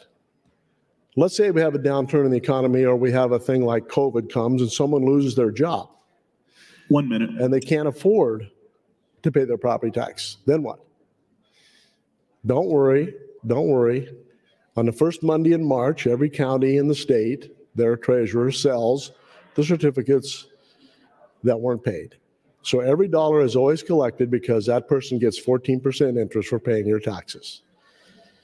I had a call from a senator in Wyoming on Sunday talking about wanting to do consumption tax in Wyoming, and their property tax is 0.4%, and they don't have any of those other taxes we're trying to eliminate. And when I asked the question, why would you do that? And they said, because we never own our property. We always have to continue to rent from the county. So even in states that are way ahead of us in property tax are thinking about eliminating their property tax as well. Thank you.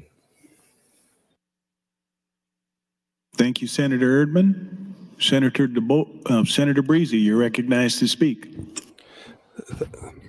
Thank you, Mr. President. Good morning again, colleagues. I just wanted to reiterate that I do oppose AM 1090. This removal of the cap really represents tax relief for everyday Nebraskans. It's essentially a measure to protect the taxpayers from falling further behind. And again, just wanted to reiterate that I do oppose AM 1090. Thank you, Mr. President. Thank you, Senator Breezy. Senator DeBoer, you're recognized to close on AM 1090. Thank you, Mr. President. I want to be very clear, colleagues, that the reinstatement of the stabilizer, this 5%, does not mean that we do not give the same amount of tax relief to every person in this state as we would absent AM 1090. What it says is that at some point, we have a conversation on this floor. And part of that is to say, can the state afford it? But part of it also is to say, let's trigger a conversation that says, if there is this rapid increase in property tax valuations, maybe we ought to have a conversation about it on the floor. So if we're going up over 5%, we ought to have a conversation. We ought to have a conversation about what are the causes, what's going on. We ought to take a closer look at it. So I've heard a lot today about a deal and things have changed since the deal.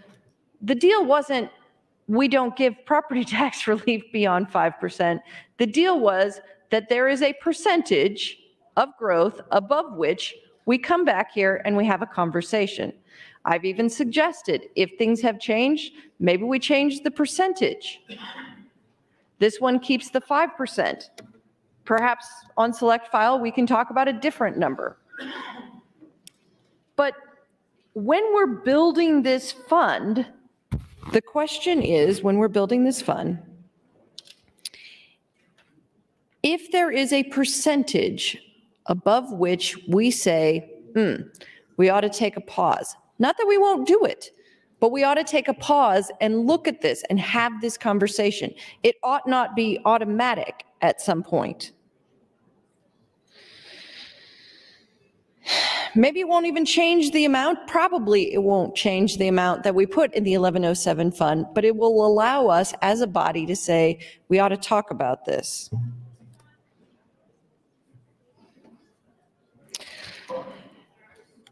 Maybe it's 7%, maybe it's even 10%, but there probably is a number about which we say, we've got to have a conversation if things are going up faster than that. We ought to be able to talk about it on the floor. We ought to be able to balance things on the floor and say, maybe that means less income tax relief that year because we're going to have to put the money into the 1107 fund in order to do property tax increases. It just says we have to have a conversation above a certain amount. And Senator Kavanaugh was making the point that when we go in and we negotiate these deals, and then if on the next year, which is the case with this particular piece, the last couple of years, they've also tried to take this stabilizer off, although it wouldn't have affected the amount of tax relief. But we said no as a body. Senator Stinner said no because we need to have these kinds of safeguards in place so that we have conversations when we get into these percentages that are greater than 5%. When we have those kinds of deals in place, when we make those kinds of negotiations, when we think about them as the spirit, maybe not the same exact thing, but the spirit of the negotiation, which is to have a process after which we have a conversation. Putting that process in place and saying, above this percentage increase, we're going to have a conversation, and then attempting the next year and the next year and the next year to immediately remove it, it does, I think, affect the ability for people to make negotiations in this body. because we're dealing with an absolute low amount of trust.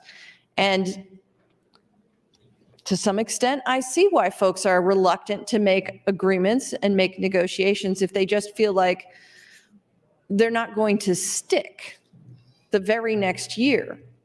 So with that, I would ask all of you for your support on AM 1090. I really do think we ought to have an amount after which we have a conversation. This is a process issue. It's about a conversation. Thank you, Mr. President. Thank you, Senator DeBoer. There's been a request to place the House under call. The question is, shall the House go under call? All those in favor vote aye. All those opposed vote nay.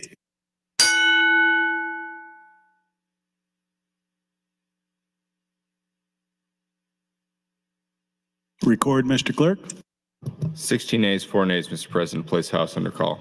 The House is under call. Senators, please record your presence. Those unexcused senators outside the chamber, please return to the chamber and record your presence. All unauthorized personnel, please leave the floor. The House is under call.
Senators Raybold, Armendariz, Lippincott, Dover, Bostar, McDonald, Brewer, and Wayne, please return to the chamber. The House is under call.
Senators Armendariz, Lippincott, Dover, and Wayne, please return to the chamber and record your presence. The House is under call.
All unexcused senators are now present.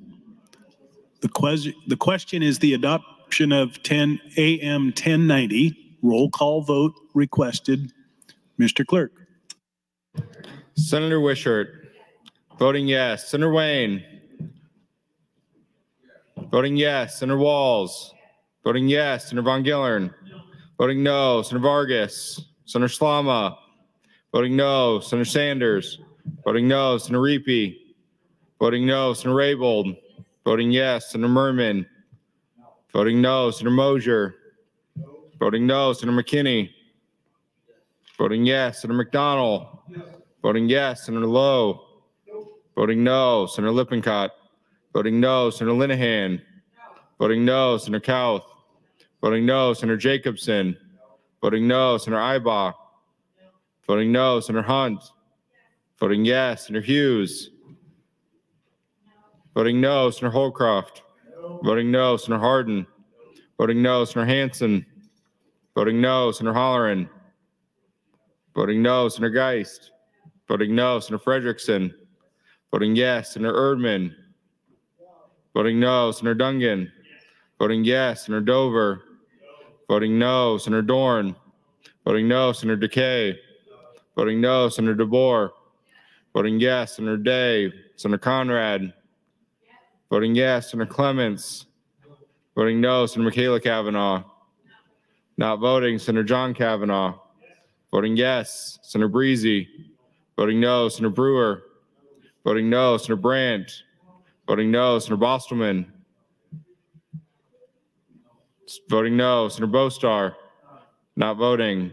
Senator Blood. Voting yes. Senator Ballard. Voting no. Senator Armendariz.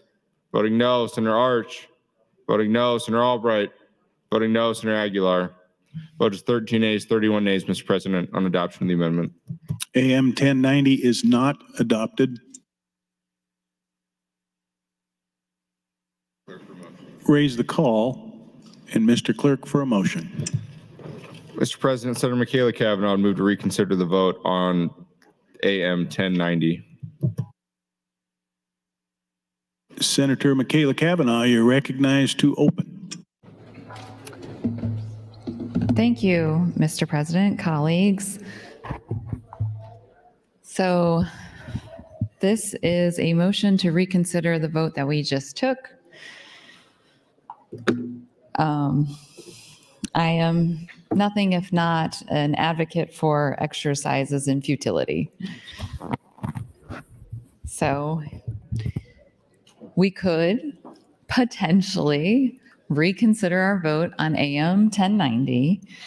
The funny thing about this is that I'd be interested to know what everyone thought they were voting on. Did you just vote against the amendment on the board because others voted against it? Or did you vote against it because you actually knew what it did and you opposed it?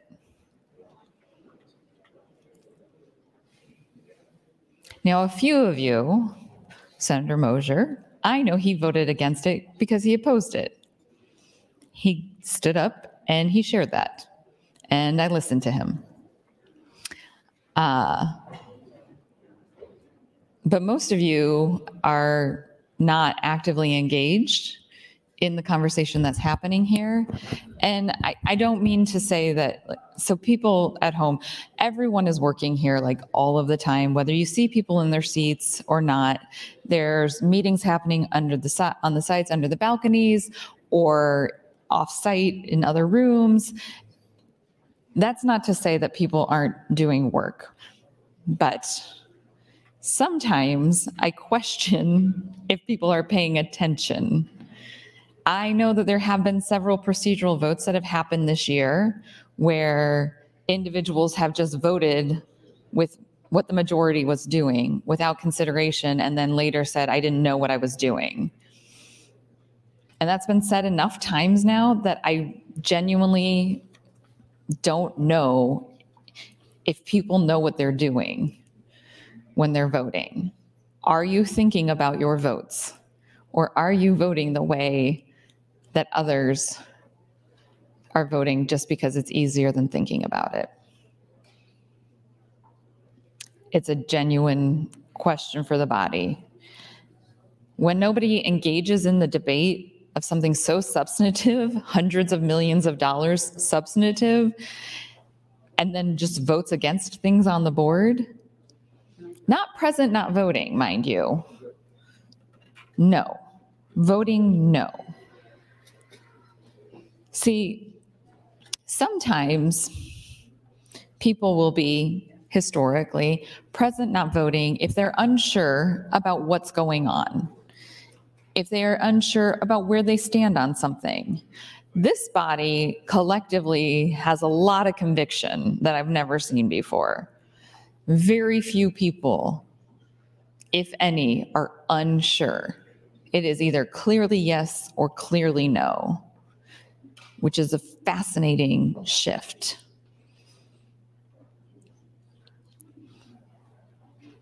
Generally speaking, it's only that clear with that large of a group if nobody is really thinking about it, if they're just following somebody else's lead.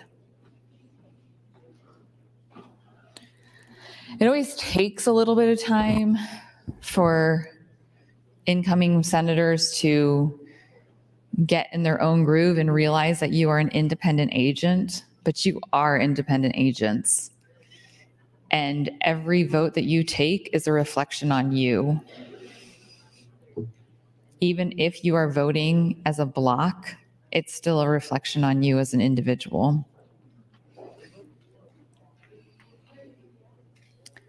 So I support AM 1090, but to be perfectly honest, it's not hugely consequential.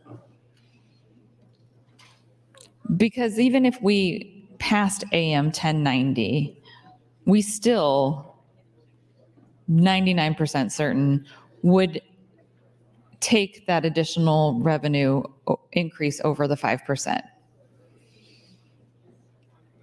But as Senator DeBoer pointed out, this is about, we agreed that growth over 5% warranted a conversation as to whether or not it was appropriate for that growth to go towards property tax relief, or if it should be used for some other purpose. In taking that language out, we are saying we don't want to be thoughtful. We don't want to have conversations. We don't want to have public debate around the best utilization of taxpayer revenue.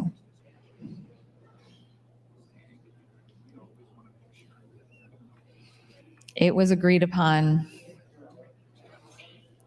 and it is, to Senator Mosier's point, it is not binding. It was not a binding agreement. Nothing can be a binding agreement in this place, but it was an agreement, and everyone who was here when that agreement was made, with the exception of myself, Senator Hunt, and Senator DeBoer, and Senator Wayne, and Senator McDonald, and Senator Walls, and Senator Wishart, and Senator Blood.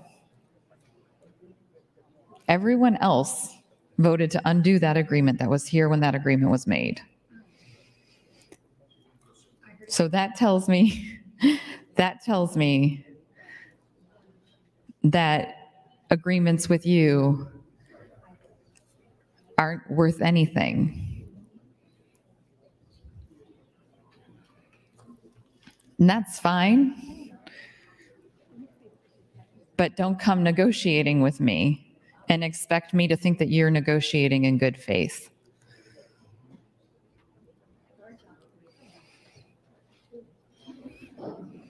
Sorry if I forgot any senators that, I don't think I did, that were here when we made that agreement.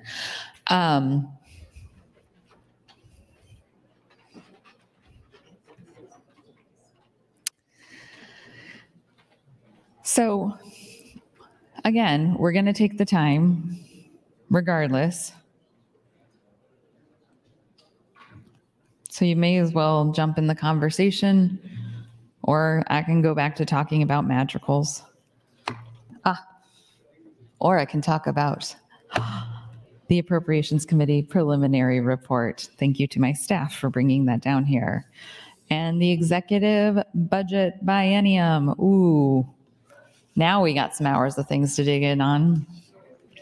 Okay, so this is the preliminary report from February 2023. It's on this lovely pink salmon colored paper, black font, a serif font, and a sans serif font. Ooh, we're mixing our fonts here. Okay, general fund status is on page 3. The lighting in here is, I don't know how many decades old, but it is challenging. Okay, so page 3. We have the beginning balance, current year, 22-23, $2,494,107,852. We got it down to the dollar here. And then cash reserve transfer automatic, $1,287,998,995. 1 minute. Thank you. Carryover obligations from FY21, $550,340,572. So unobligated beginning balance is $655,768,285. And then we'll go on to the upcoming biennium and estimated for the following biennium. I won't have time to get through that now, but on page 4, there's going to be the cash reserve fund cash flow.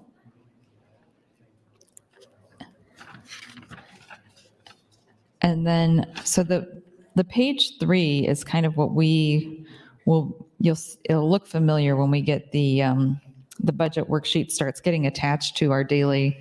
That's your time, Senator. Thank you. Senator Conrad, you're recognized to speak.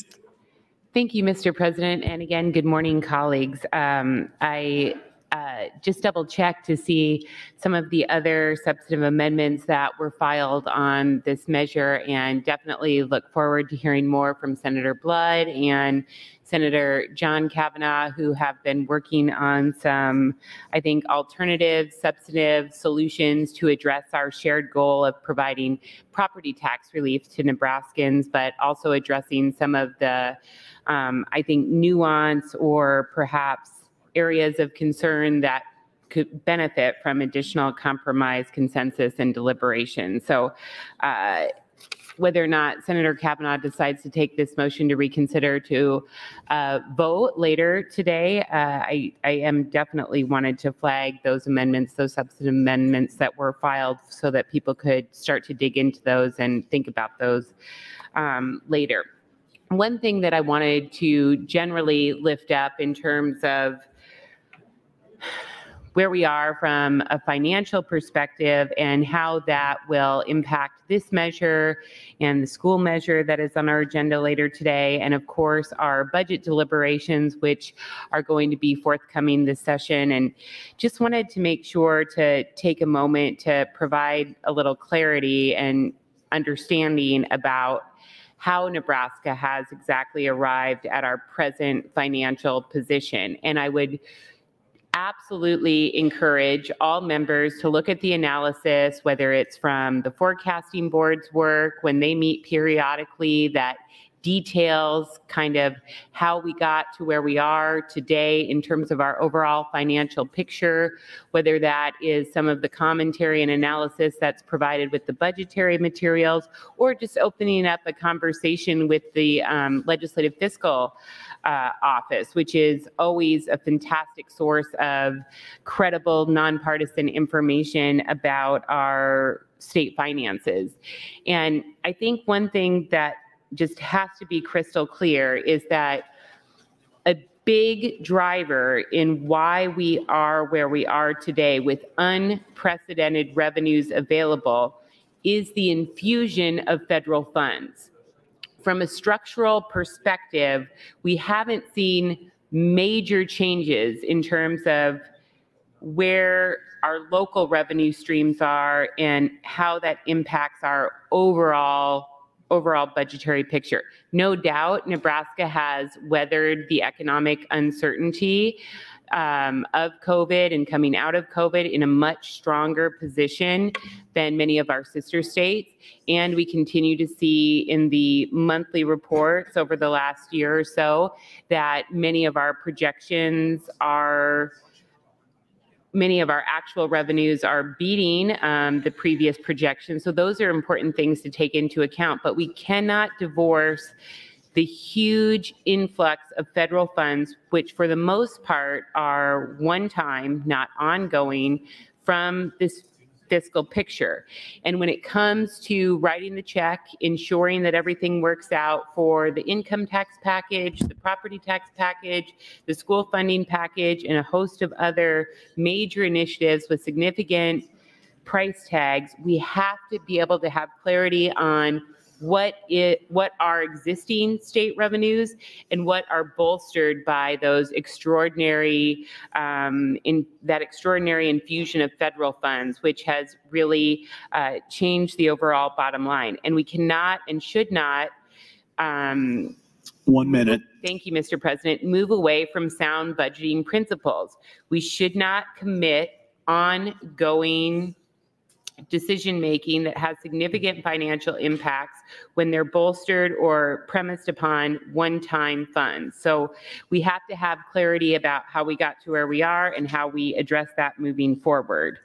I also think it kind of goes to make that very point when we were talking earlier about some of the tax packages, about how there is in fact perhaps a structural deficit in the underlying fiscal analysis and assumptions. And it also kind of proves the point when the governor has put forward a future fund for education, which I think is thoughtful and important, that recognizes future economic uncertainty. So we have to take that into account and be consistent when we're talking about the budget and major items like this tax package that commit us to a course of ongoing reduction in revenue. Thank you, Mr. President. Thank you, Senator Conrad. Mr. Clerk, for an announcement. Mr. President, the Appropriations Committee will have an executive session at 11:30 in room 1307, Appropriations Exec Session 11:30 and 1307. That's all I have this time. Thank you, Mr. Clerk. Senator Michaela Cavanaugh, you are recognized to speak. Thank you, Mr. President. Well, thank goodness I'm taking so much time so all these committees can get their committee work done. Okay, so I was reading the general fund financial status from the Appropriations Committee preliminary report from February that everyone should have received a copy of. So that was on page 3, the general fund revenues on page 6. Oh, we're going to jump to page 11. General fund appropriations, the summary committee preliminary budget, page 11. Okay. So one thing about these reports, the budget reports, is it's a combination. So it kind of is great for if you're a different type of learner. So there is a narrative and there's also charts and like budget ledger type charts. So if you're not great at reading those, there's always a narrative. I personally like both. So when I did my master's in public administration at the University of Nebraska, one of the things we learned about was how to read budget sheets. And it was one of the most useful classes I've taken in all of my coursework over the decades. So just a shout out to the public administration program at UNO. Okay, general fund appropriations. Table 7 shows a summary of the current FY23 general fund appropriation, excluding deficits, and the committee preliminary budget proposal for FY24 and 25. In addition to the amounts listed below, as included in the preliminary budget, the general fund financial status also includes, in line 21A, an allocation for pending agency items and bills in the Appropriations Committee. This allocation is $170.7 million in 23-24 and $194.8 million in 24-25. Okay, so in line 21A, there's allocation for pending agency items. The allocation is 170 and 194. Okay, so we're looking at this without deficits, committee preliminary. Here are the categories at the top. We've got without deficits, FY 2023, committee preliminary 23-24, 24-25, that's the biennium. Changes versus prior 23-24, so that has a dollar amount change and then percent change.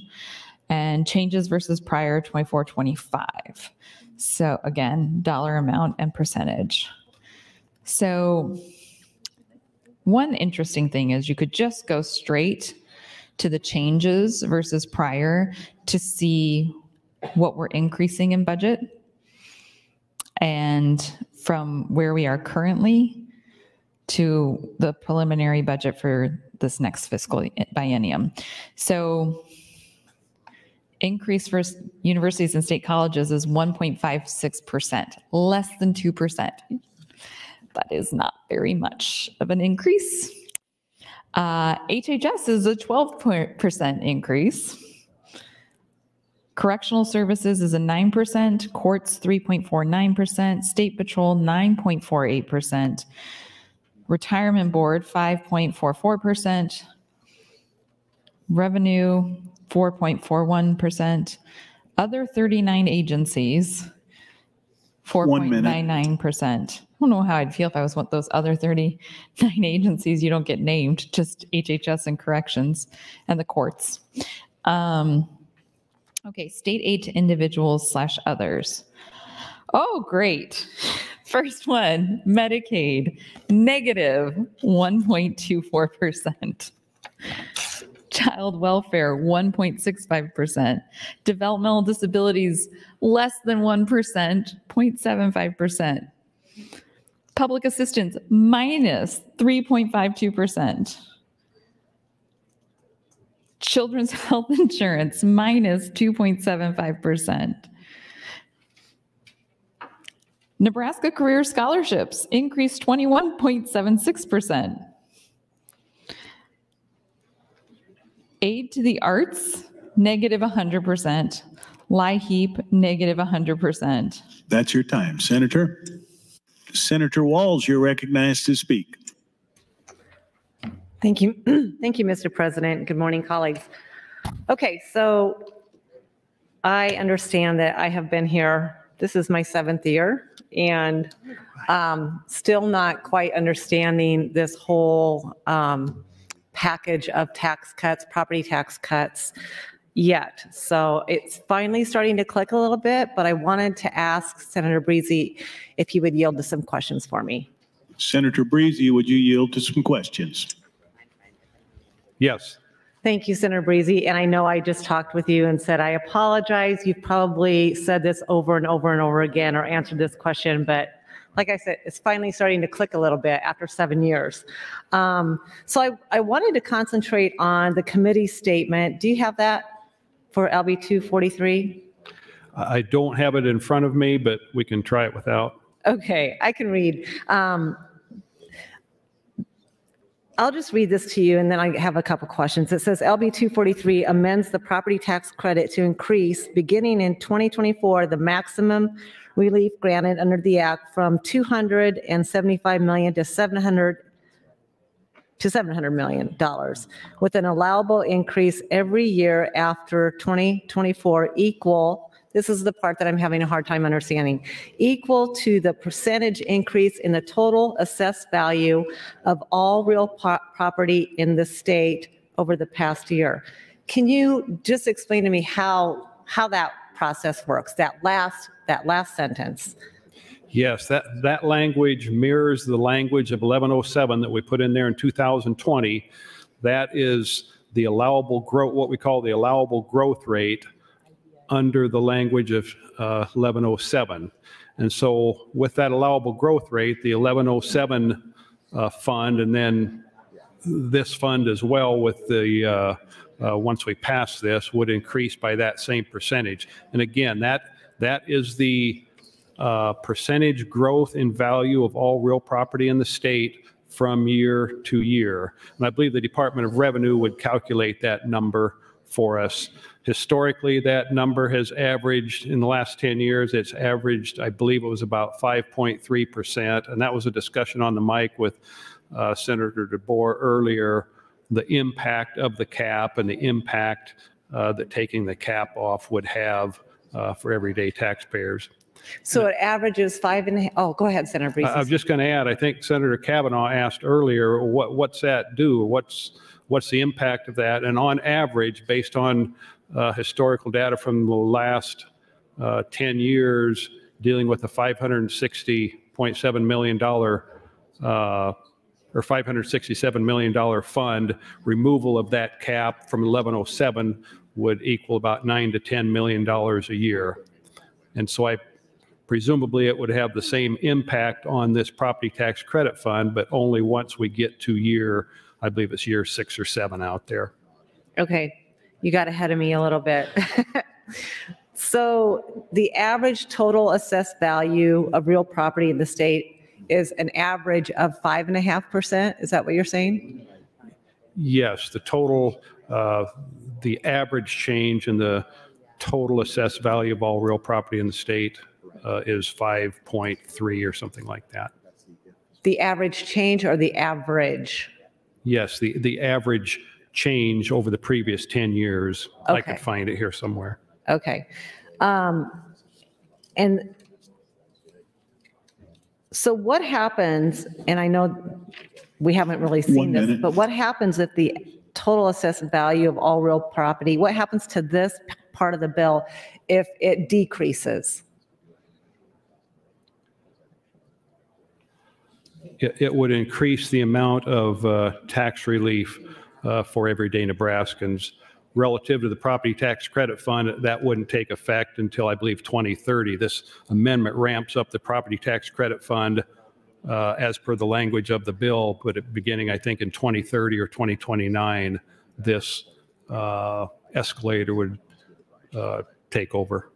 Okay. I'm going to stop. I'll probably ask Senator Breezy some questions off the mic. Thank you. Thank you, Senators Breezy and Walls. Senator Michaela Kavanaugh, you're recognized for your third opportunity on this motion. Thank you, Mr. President. Okay, so colleagues, I was on page 11 of the Appropriations Committee's preliminary budget report, and I was just going through the percent change versus the prior year. I had stopped at the state aid to individuals, and I said LIHEAP was the last thing I said. So LIHEAP is the Energy Assistance Program, and it goes to negative 100%, as does aid to the arts. And state aid to local governments goes to negative 2.41%. To schools, sorry. State aid to schools, TIOSA, negative 2.41%. Property tax credit transfer, it says NA. Special education, 0%. Aid to community colleges, 1.94%. Homestead exemption, 5.52%. Aid to counties programs, negative 100%. Aid to all other aid to local government, 0% change. So going back up to the state aid to individuals, Medicaid is going negative 1.24%. Public assistance is going negative 3.52%. And CHIP is going negative 2.75%. So just, keep that in mind when you're cutting taxes for the highest income earners. And we're also cutting funding to the lowest income earners. Okay, page 12, table 8. The numbers above that, it says the numbers in the committee preliminary budget are the net result of hundreds of individual issues which reflect both increases to and reductions from the current year appropriation. Significant changes, both increases and decreases in state aid programs and agency operations are listed on table 8. Table 8 is significant increases and reductions. So biennium budget 2023 session, changeover period of biennium basis.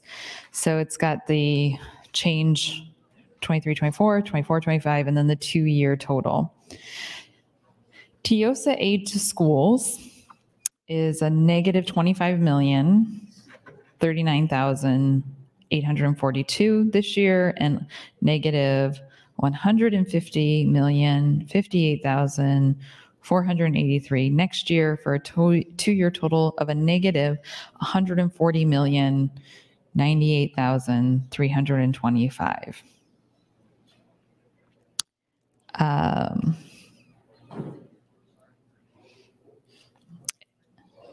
Then aid to local governments, Medicaid with expansion, negative 12 million this year, $339,918 next year, negative $8,066,811 for a 2-year total of $20,406,728. Public assistance, negative $3,137,551 this year, negative $3,137,551 next year, for a total of negative $6,275,102. And I'm curious about why there is that change in public assistance.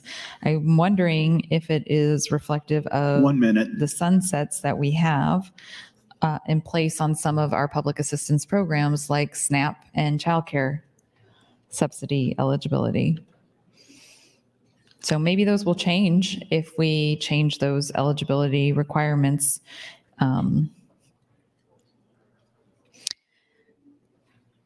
So other aid, let's see here.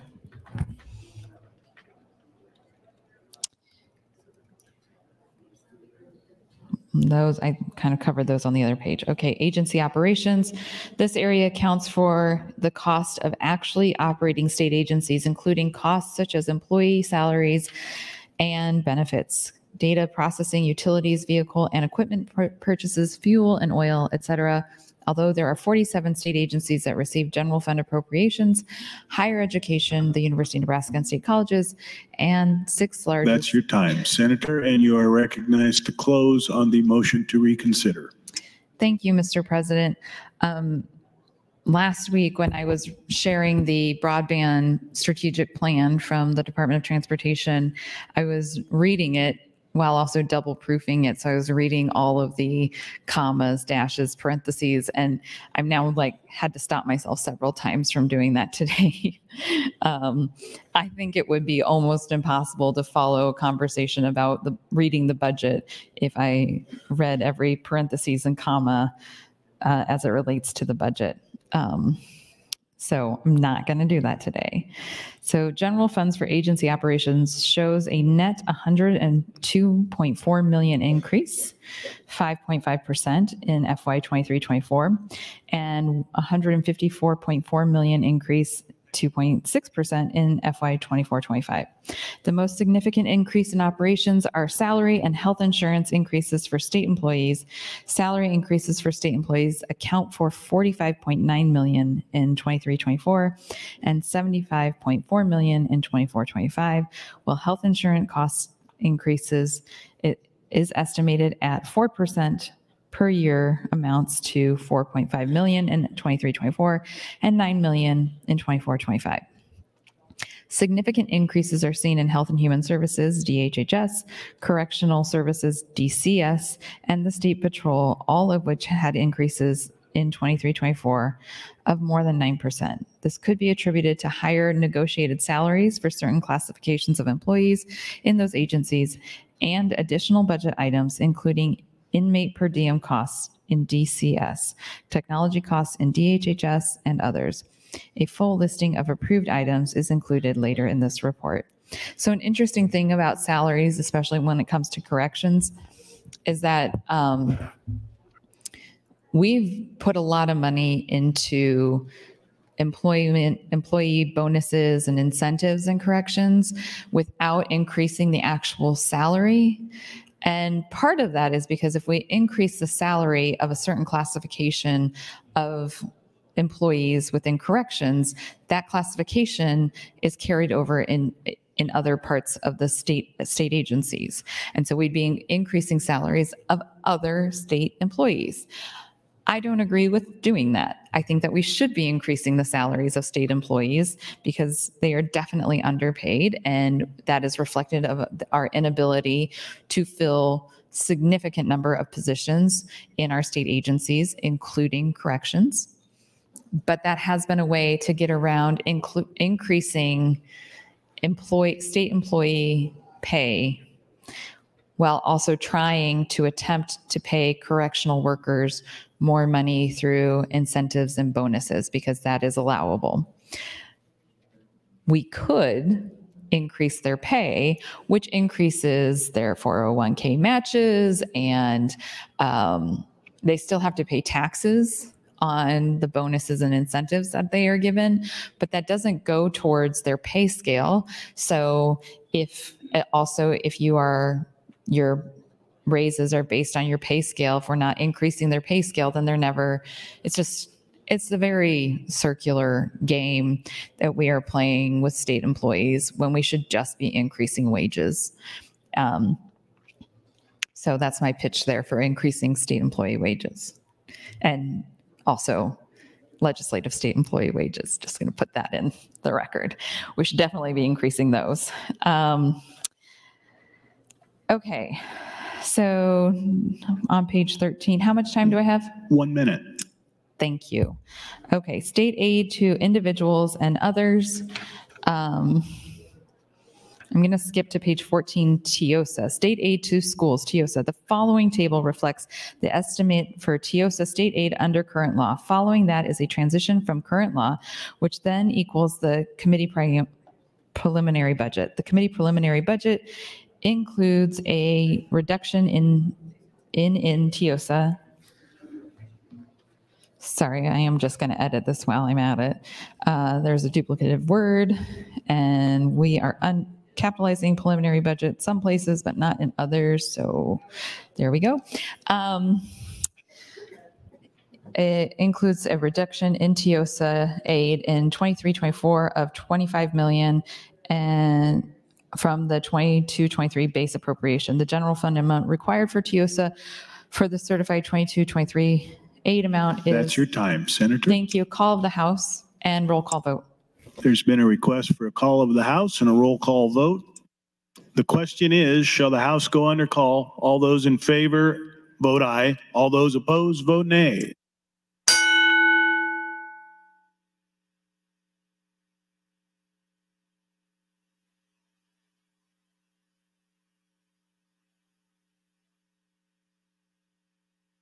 Mr. Clerk?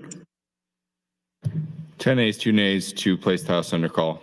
The House is under call. Senators, please record your presence. Those unexcused senators outside the chamber, please return to the chamber and record your presence. All unauthorized personnel, please leave the floor. The House is under call.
Senators Dorn, Wishart, Frederickson, Armendariz, Lippincott, Dover, Holdcroft, Hughes, McDonald, Clemens, please return to the chamber and record your presence. The House is under call.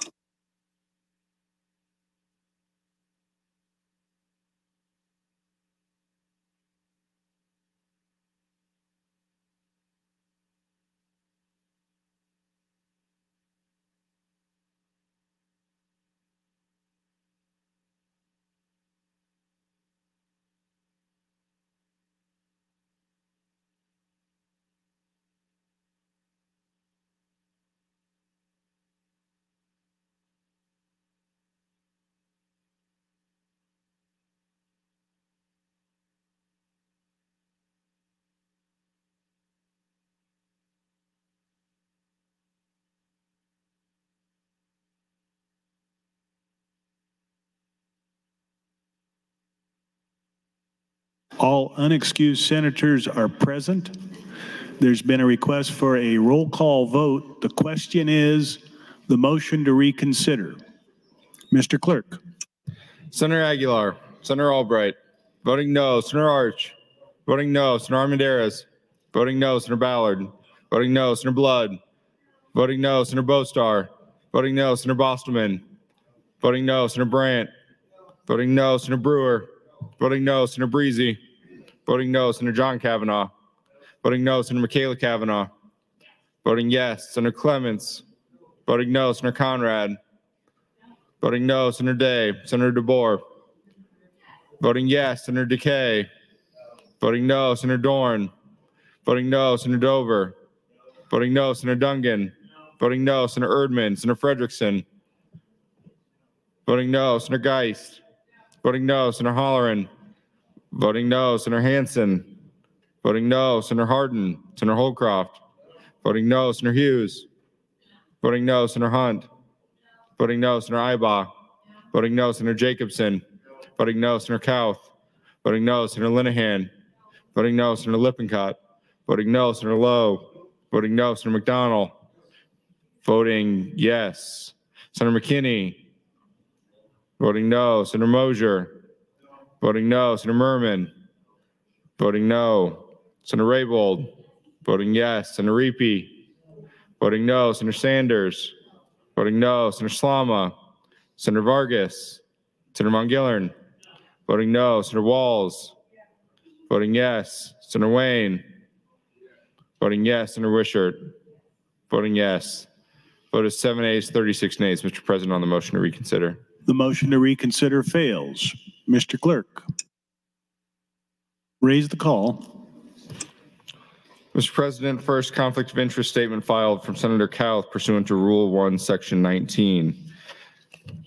That'll be on file in the clerk's office. Additionally, motion to recess from Senator Ben Hansen would move to recess the body until 1:00 p.m. The motion is to recess. All those in favor vote aye. Excuse me. Mr. President, quickly a notification. The Revenue Committee will meet in executive session at noon in room 1524. That's all I have. As to the motion to recess, all those in favor vote aye. All those opposed, nay. We are recessed.